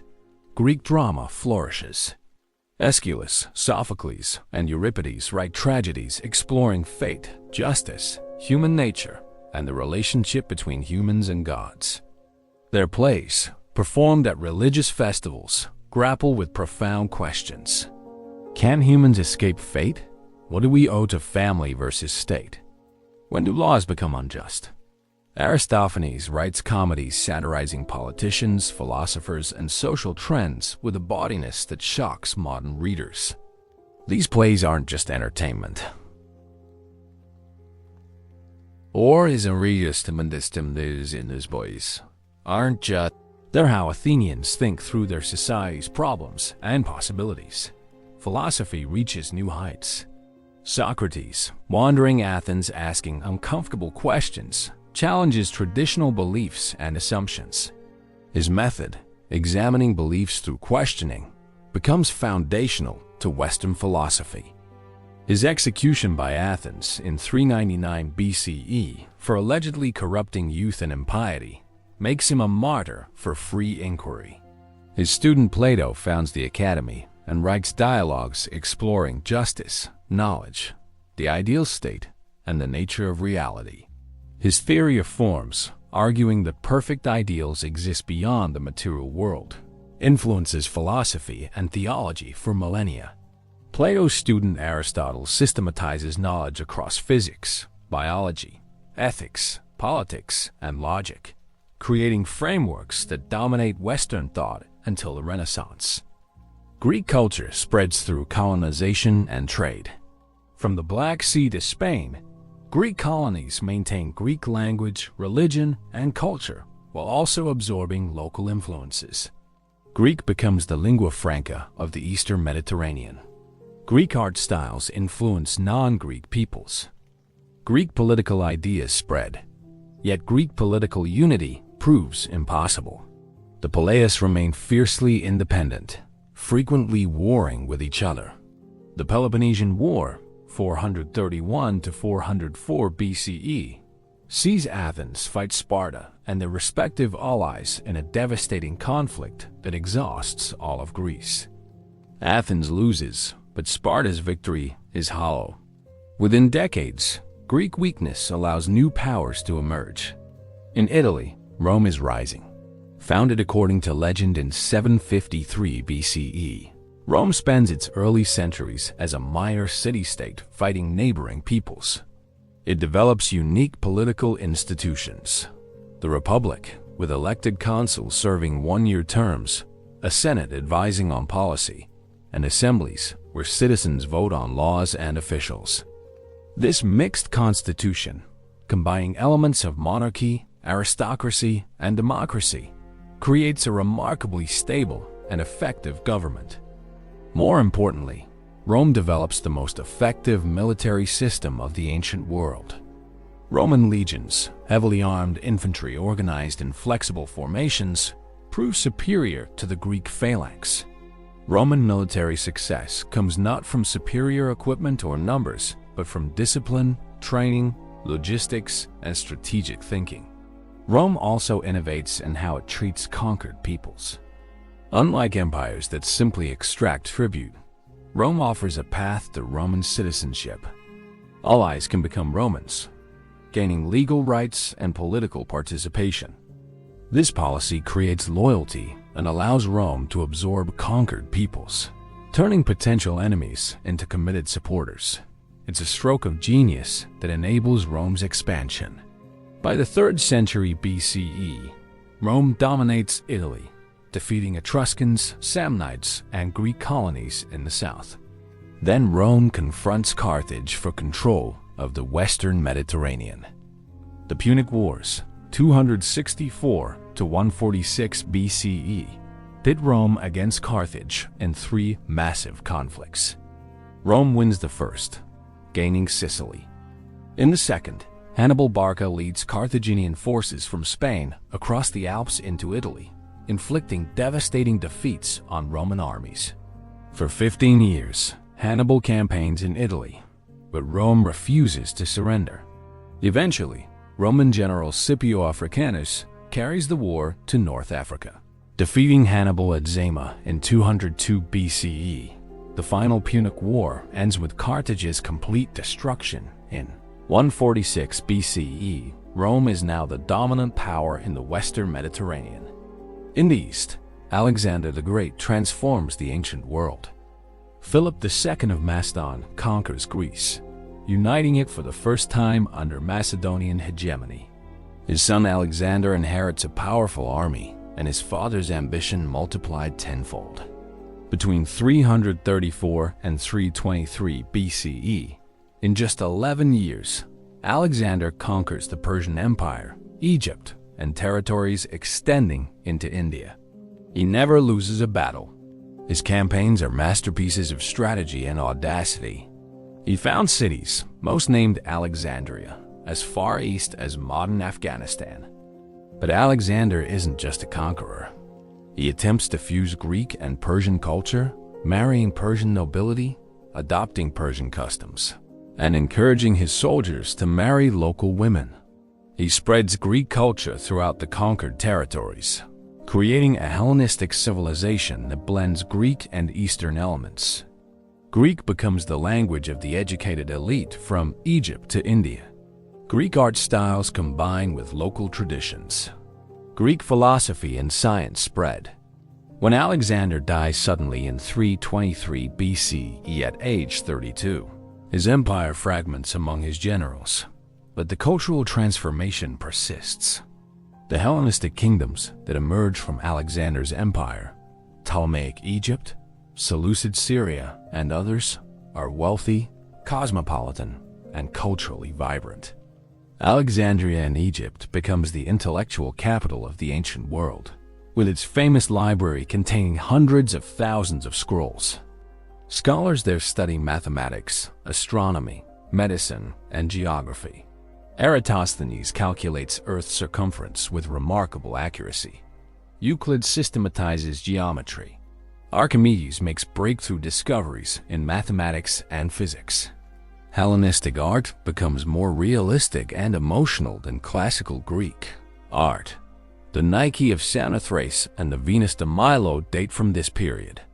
In China, the Qin state conquers its rivals and unifies China in 221 BCE under Qin Shi Huang, the first emperor. He standardizes writing, currency, weights, and measures throughout China. He builds roads and canals connecting the empire. He extends and connects defensive walls into the early Great Wall. He creates a centralized bureaucracy governed by legalist principles, strict laws, harsh punishments, and absolute obedience to the emperor. He also orders the burning of books and the execution of scholars to eliminate dissent. His dynasty collapses shortly after his death, but he's established the template for Chinese imperial government. The Han Dynasty, 206 BCE to 220 CE, succeeds the Qin and consolidates Chinese imperial civilization. The Han emperors retained centralized administration but adopt Confucianism as the official ideology, moderating the harsh legalism of the Qin. They establish a civil service examination system based on Confucian classics, creating a meritocratic bureaucracy. The Han expand Chinese territory, extending control into Central Asia, Korea, and Vietnam.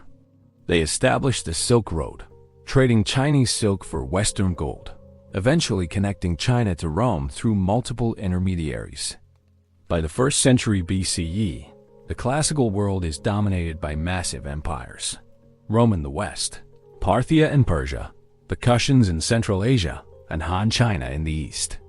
These empires govern hundreds of millions of people, maintain professional armies, build monumental architecture, and produce sophisticated cultures. They trade with each other along the Silk Road and maritime routes. A Roman merchant's goods might end up in India, Indian cotton in China, Chinese silk in Rome. The world is interconnected in ways it won't be again until the modern era. Civilization has reached a peak of complexity and sophistication, but it's also entered a precarious state. These empires face constant pressures: barbarian invasions, internal rebellions, economic strains, and environmental challenges. Their apparent strength masks deep vulnerabilities. The classical age will eventually collapse, but not before producing achievements that still shape our world. Chapter 11. Writing and knowledge. Writing transforms civilization more profoundly than any technology, except perhaps agriculture itself. Before writing, knowledge is limited by human memory. A wise elder might remember stories, genealogies, and techniques, but when they die, that knowledge dies with them. Writing makes knowledge permanent, transmissible, and accumulative. It allows civilizations to build on previous generations' achievements rather than constantly rediscovering basic knowledge. It enables complex administration, long-distance trade, codified law, and eventually, literature and science. Writing is the technology that makes history possible. Different civilizations develop writing independently, suggesting it's a nearly inevitable development once societies reach sufficient complexity. Mesopotamian cuneiform evolves from accounting marks to a full writing system capable of expressing any thought. Egyptian hieroglyphics develop similarly, beginning as pictorial symbols and evolving into a sophisticated script combining ideograms and phonetic elements. Chinese characters emerge in the Shang dynasty, initially used for divination, evolving into a complete writing system. In Mesoamerica, the Maya developed sophisticated hieroglyphic writing. Each system reflects its culture's priorities and thinking patterns. The most revolutionary writing development is the alphabet. Earlier scripts require hundreds or thousands of symbols. Learning to read and write is a multi-year endeavor, creating a specialized scribal class. But alphabetic writing requires only 20 to 30 symbols, one for each sound. This simplicity democratizes literacy. In alphabetic societies, literacy spreads beyond professional scribes to merchants, craftspeople, even some farmers. More literate people mean more innovation, more economic efficiency, and more political participation. The alphabet is possibly humanity's most important invention after agriculture and the wheel. Writing enables law codes, transforming justice from arbitrary ruler decisions to consistent published rules. Hammurabi's Code, the laws of Moses, Roman law, all established that similar cases should be judged similarly, that punishments should fit crimes, and that everyone should know the rules. This doesn't mean justice is equal. Ancient law codes are shot through with class bias, with different punishments for nobles and commoners. But written law is still progress from pure arbitrary power. It creates the possibility of appealing to law against rulers, of using legal precedent to argue cases, and of developing sophisticated legal reasoning. Literature emerges once writing becomes sophisticated enough to capture not just facts but artistic expression. The Epic of Gilgamesh, composed in Mesopotamia around 2100 BCE, explores themes of friendship, mortality, and the search for meaning that still resonate today. Homer's epics preserve Greek cultural memory and values while entertaining and instructing. The Hebrew Bible combines law, history, poetry, and prophecy into a complex text that shapes three major religions. These aren't just stories. They're how civilizations understand themselves, their origins, their relationship with the divine, and their place in the cosmos. Schools developed to train literate elites. In Mesopotamia, scribal schools teach cuneiform, mathematics, and literature through repetitive copying of texts. Students spend years mastering the complex script. In Egypt, temple and palace schools train future administrators in hieroglyphics, arithmetic, and proper behavior. In Greece and Rome, schools teach reading, writing, arithmetic, music, and athletics. In China, schools focus on Confucian classics, poetry, and calligraphy. Education becomes a marker of status and a path to social mobility, at least for boys from families wealthy enough to afford schooling. Libraries emerge as repositories of knowledge. The Library of Alexandria, founded around 300 BCE, attempts to collect all knowledge in the world. It houses hundreds of thousands of scrolls on every subject: mathematics, astronomy, medicine, geography, history, literature, philosophy. Scholars come from across the Hellenistic world to study there. Similar libraries exist in other ancient cities, though none match Alexandria's scope. These institutions preserve knowledge across generations and make it available to scholars, enabling the development of increasingly sophisticated science and philosophy. Historical writing develops, transforming how societies remember their past. Herodotus, writing in the 5th century BCE, investigates the Persian Wars, interviewing participants and visiting sites. He doesn't just record events but analyzes causes, compares different accounts, and tries to understand why things happened. Thucydides takes this further, writing a rigorously factual account of the Peloponnesian War, analyzing political and military strategy, and drawing lessons for future generations. Sima Qian creates Chinese historiography with his records of the Grand Historian, establishing the format Chinese historians will follow for 2,000 years. Scientific knowledge accumulates because writing preserves observations and theories.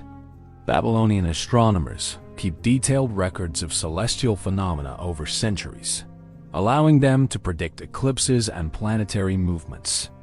Greek natural philosophers build on each other's work, with each generation refining earlier theories.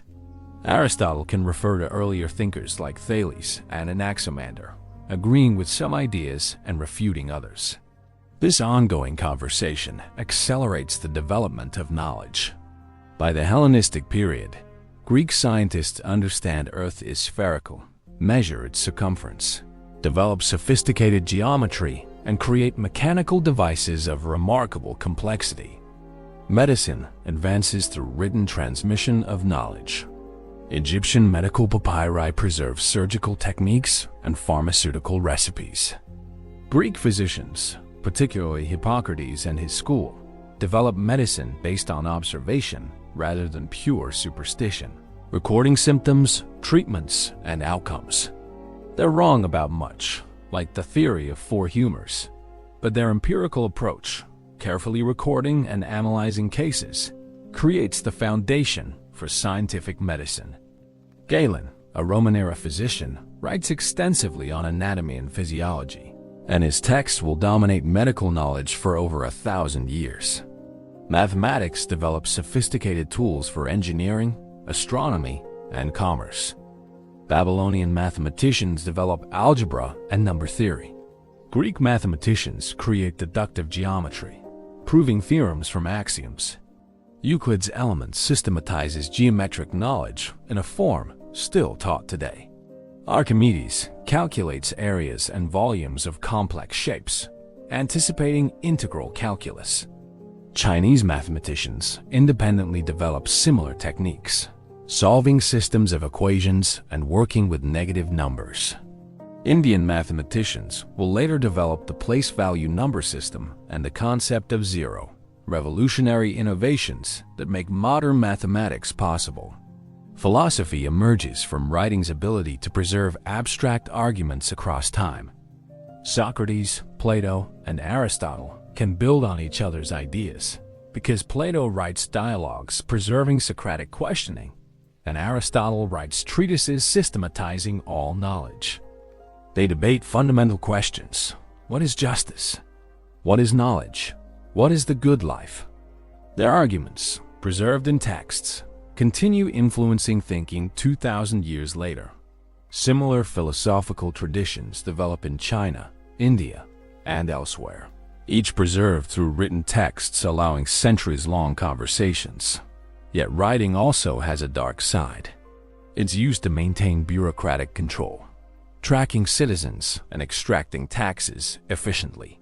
It enables propaganda, with kings recording only their victories and wisdom, never their defeats and foolishness. It creates orthodoxy, with sacred texts becoming fixed and resistant to change. It may even reduce memory and oral skills. Plato worries that writing will make people forgetful, dependent on external symbols rather than developing their own memories. There's truth to this. Oral cultures develop prodigious memory skills that literate cultures lose.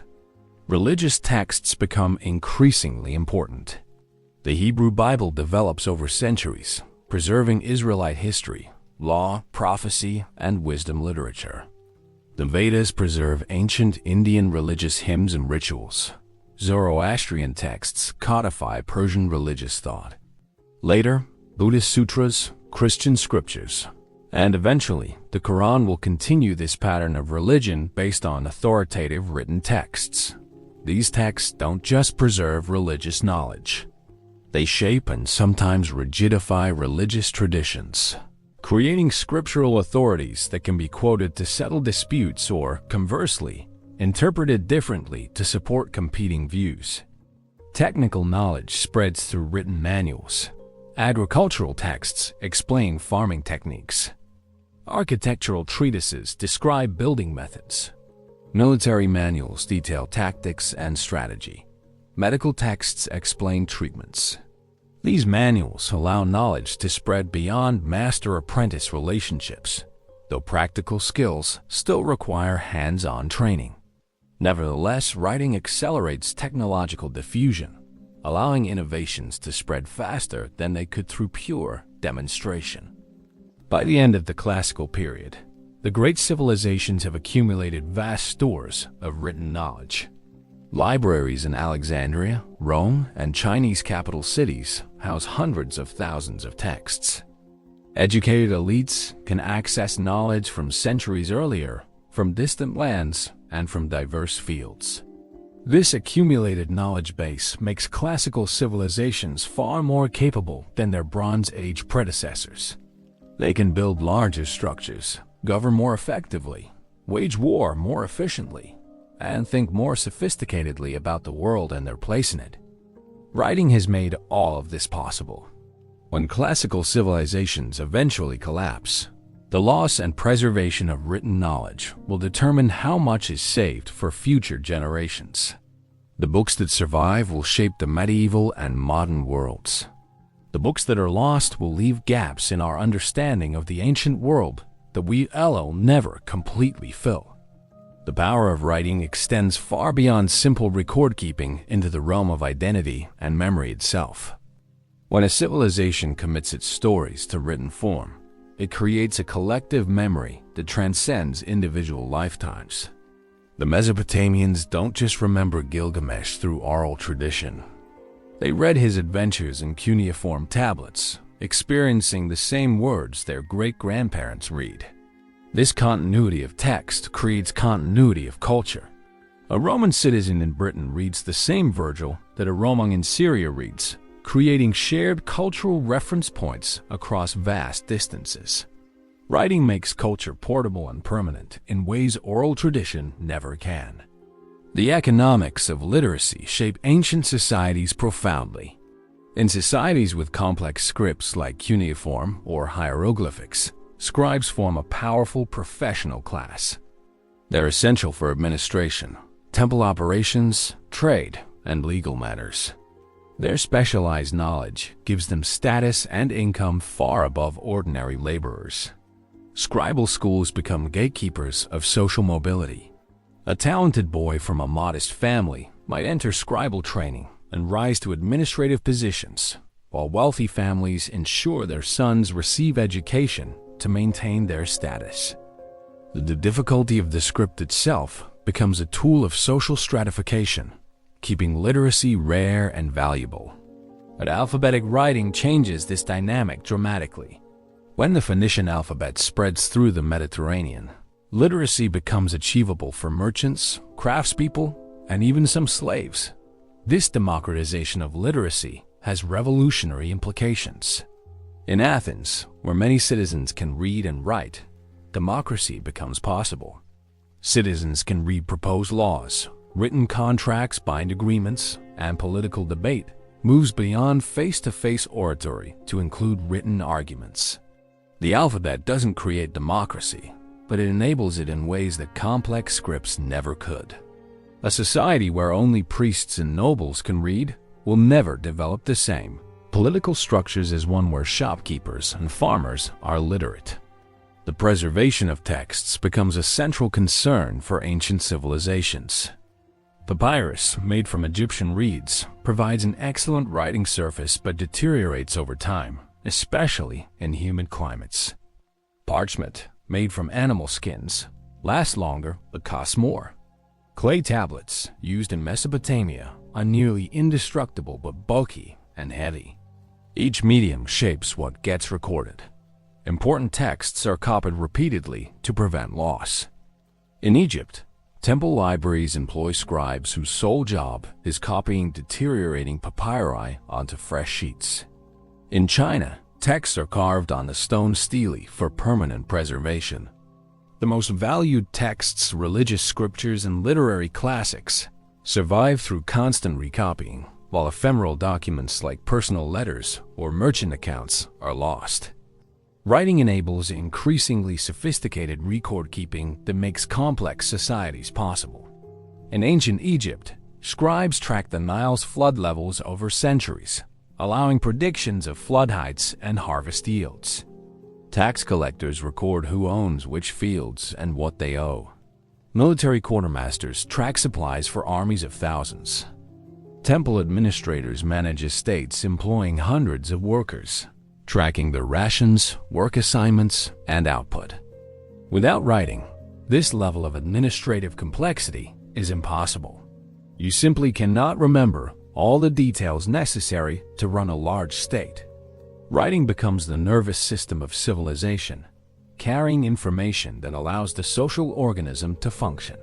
The transmission of technical knowledge through writing accelerates innovation dramatically. A Roman engineer can consult Vitruvius's treatise on architecture, learning techniques developed generations earlier. A Greek physician studies Hippocratic texts, building on centuries of medical observation. A Chinese mathematician reads ancient problems and solutions, then extends them. Each generation stands on the shoulders of previous generations, and writing makes those shoulders solid and reliable. Oral transmission loses details, introduces errors, and limits how much can be passed on. Written transmission preserves precise details, allows verification, and enables the accumulation of knowledge that would overwhelm human memory. Poetry and literature reveal civilization's souls in ways administrative records never can. The love poetry of ancient Egypt shows people experiencing the same emotional intensity we know today. Sappho's fragments from ancient Greece express desire and longing that resonate across millennia. The philosophical poems of Lucretius explain Epicurean atomism in beautiful Latin hexameters. Chinese poetry captures moments of natural beauty and human emotion with economy and precision. These works aren't just entertainment. They're how ancient people process their experiences, express their deepest feelings, and explore what it means to be human. When we read them today, we connect directly with people who lived thousands of years ago, discovering that despite vast differences in circumstances, human emotions and concerns remain remarkably constant. Religious texts transform religion itself. Oral religious traditions are flexible, adapting to changing circumstances, with different priests telling stories differently. But once sacred texts are written and declared authoritative, religion becomes more fixed. The words of the Torah, the Vedas, or later the Bible and Quran, are the exact words to be preserved and interpreted, not paraphrased or adapted. This creates both stability and rigidity. Stable orthodoxy can preserve important teachings across centuries and unite believers across vast territories. But rigidity can prevent adaptation to new circumstances and create conflicts over textual interpretation. The Protestant Reformation, for instance, centers on questions of textual interpretation, disputes that only make sense in a religion based on authoritative written scripture. The loss of texts is one of history's great tragedies. When the Library of Alexandria burns, whether accidentally or deliberately, hundreds of thousands of scrolls are destroyed. We lose most of ancient Greek literature. Only a fraction survives. We lose scientific treatises that might have accelerated human knowledge by centuries. We lose the library of the Assyrian king Ashurbanipal when Nineveh falls, though fortunately clay tablets survive destruction better than papyrus. In China, the burning of books under the first emperor attempts to destroy competing philosophies, succeeding partially. Each lost text represents knowledge, wisdom, or beauty we'll never recover. The texts that survive often do so by accident, copied by monks or preserved in dry desert climates, giving us a skewed view of ancient civilizations. Writing also enables propaganda and historical revisionism on new scales. Kings commission inscriptions boasting of victories they didn't win and wisdom they don't possess. Defeated enemies are written out of history or portrayed as monsters. Pharaohs have their predecessors' names chiseled off monuments and replace them with their own. Later rulers rewrite chronicles to legitimize their power. Once something is written, especially in stone or on official documents, it gains authority. People believe written records over oral accounts, even when the written records are self-serving lies. Writing can preserve truth, but it can also preserve and multiply falsehoods. The physical act of writing itself shapes thought. Cuneiform's wedge shapes influence how Mesopotamians organize information. Chinese characters' visual complexity makes calligraphy an art form and aesthetic criterion. The Greek alphabet's precision allows for philosophical distinctions impossible in more ambiguous scripts. The medium really is part of the message. Different writing systems encourage different thinking patterns, different organizational schemes, different aesthetic values. This means that what gets written, how it's written, and even what can be thought are all shaped by the writing system itself, making writing not just a tool for recording thought, but a force that shapes thought itself. So how did the first humans create civilization? The answer is neither simple nor inevitable. It required the right environmental conditions. The warming climate after the Ice Age that made agriculture possible. It required bold innovation. Someone had to take the risk of planting seeds rather than eating them, trusting in a future harvest. It required population pressure. As farming populations grew, they needed increasingly complex social organization to manage resources, resolve conflicts, and coordinate labor. It required technological breakthroughs. Pottery to store grain, metallurgy to create better tools, writing to record transactions and preserve knowledge. But more than anything, civilization required humans to fundamentally change how they lived and thought. Hunter-gatherers live in the present, moving with seasons and game, sharing relatively equally, and maintaining small, kin-based groups. Farmers must think ahead, planning for harvests months away, storing surplus, and defending territory. City dwellers must trust strangers, follow laws made by distant rulers, and accept hierarchies that would have seemed absurd to their egalitarian ancestors. Civilization demands that we suppress some of our natural instincts toward immediate gratification and small group loyalty in favor of delayed gratification and large-scale cooperation. What did we gain from civilization? The obvious answers are material: better technology, more abundant food, impressive architecture, art, literature, and science. Cities offer opportunities for specialization, allowing people to develop their particular talents rather than everyone doing the same subsistence farming. Writing preserves knowledge across generations. Medicine, while primitive by modern standards, still saves lives that would be lost in pre-civilized societies. The overall population increases dramatically. Civilization supports far more humans than hunting and gathering ever could. But we've also lost things that hunter-gatherers had. Archaeological evidence suggests early farmers were less healthy than hunter-gatherers, with more disease, worse nutrition, and shorter stature. The leisure time that hunter-gatherers enjoyed disappears under the constant labor demands of farming and craft production. The relative egalitarianism of small bands gives way to rigid hierarchies of kings, nobles, priests, and slaves. Warfare becomes more organized, deadly, and constant. Women's status generally declines. In most agricultural societies, they're more subordinate than in hunter-gatherer groups where their foraging contributes crucial calories. The psychological costs may be even higher. Modern humans suffer from anxiety, depression, and stress-related illnesses at rates that seem linked to civilization's demands. We evolved for small group living, knowing everyone in our community, with clear roles and face-to-face relationships. Civilization puts us in cities of thousands or millions, surrounded by strangers, following rules made by people we'll never meet, working at specialized tasks that often feel meaningless.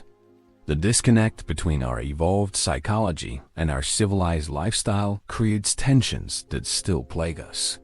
Yet there's no going back. Once a region adopts agriculture and cities, returning to hunting and gathering is nearly impossible. The population is too large, the wildlands too diminished, the knowledge of the old ways too forgotten.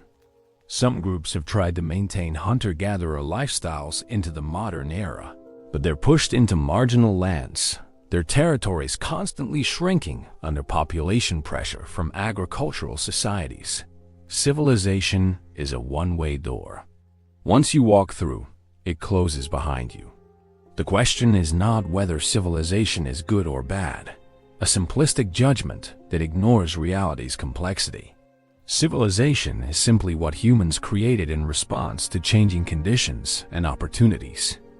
It solved certain problems, creating food surplus and supporting large populations, while creating new problems like social inequality and epidemic disease. It enabled great achievements in art, science, and philosophy, while also enabling warfare and oppression on unprecedented scales.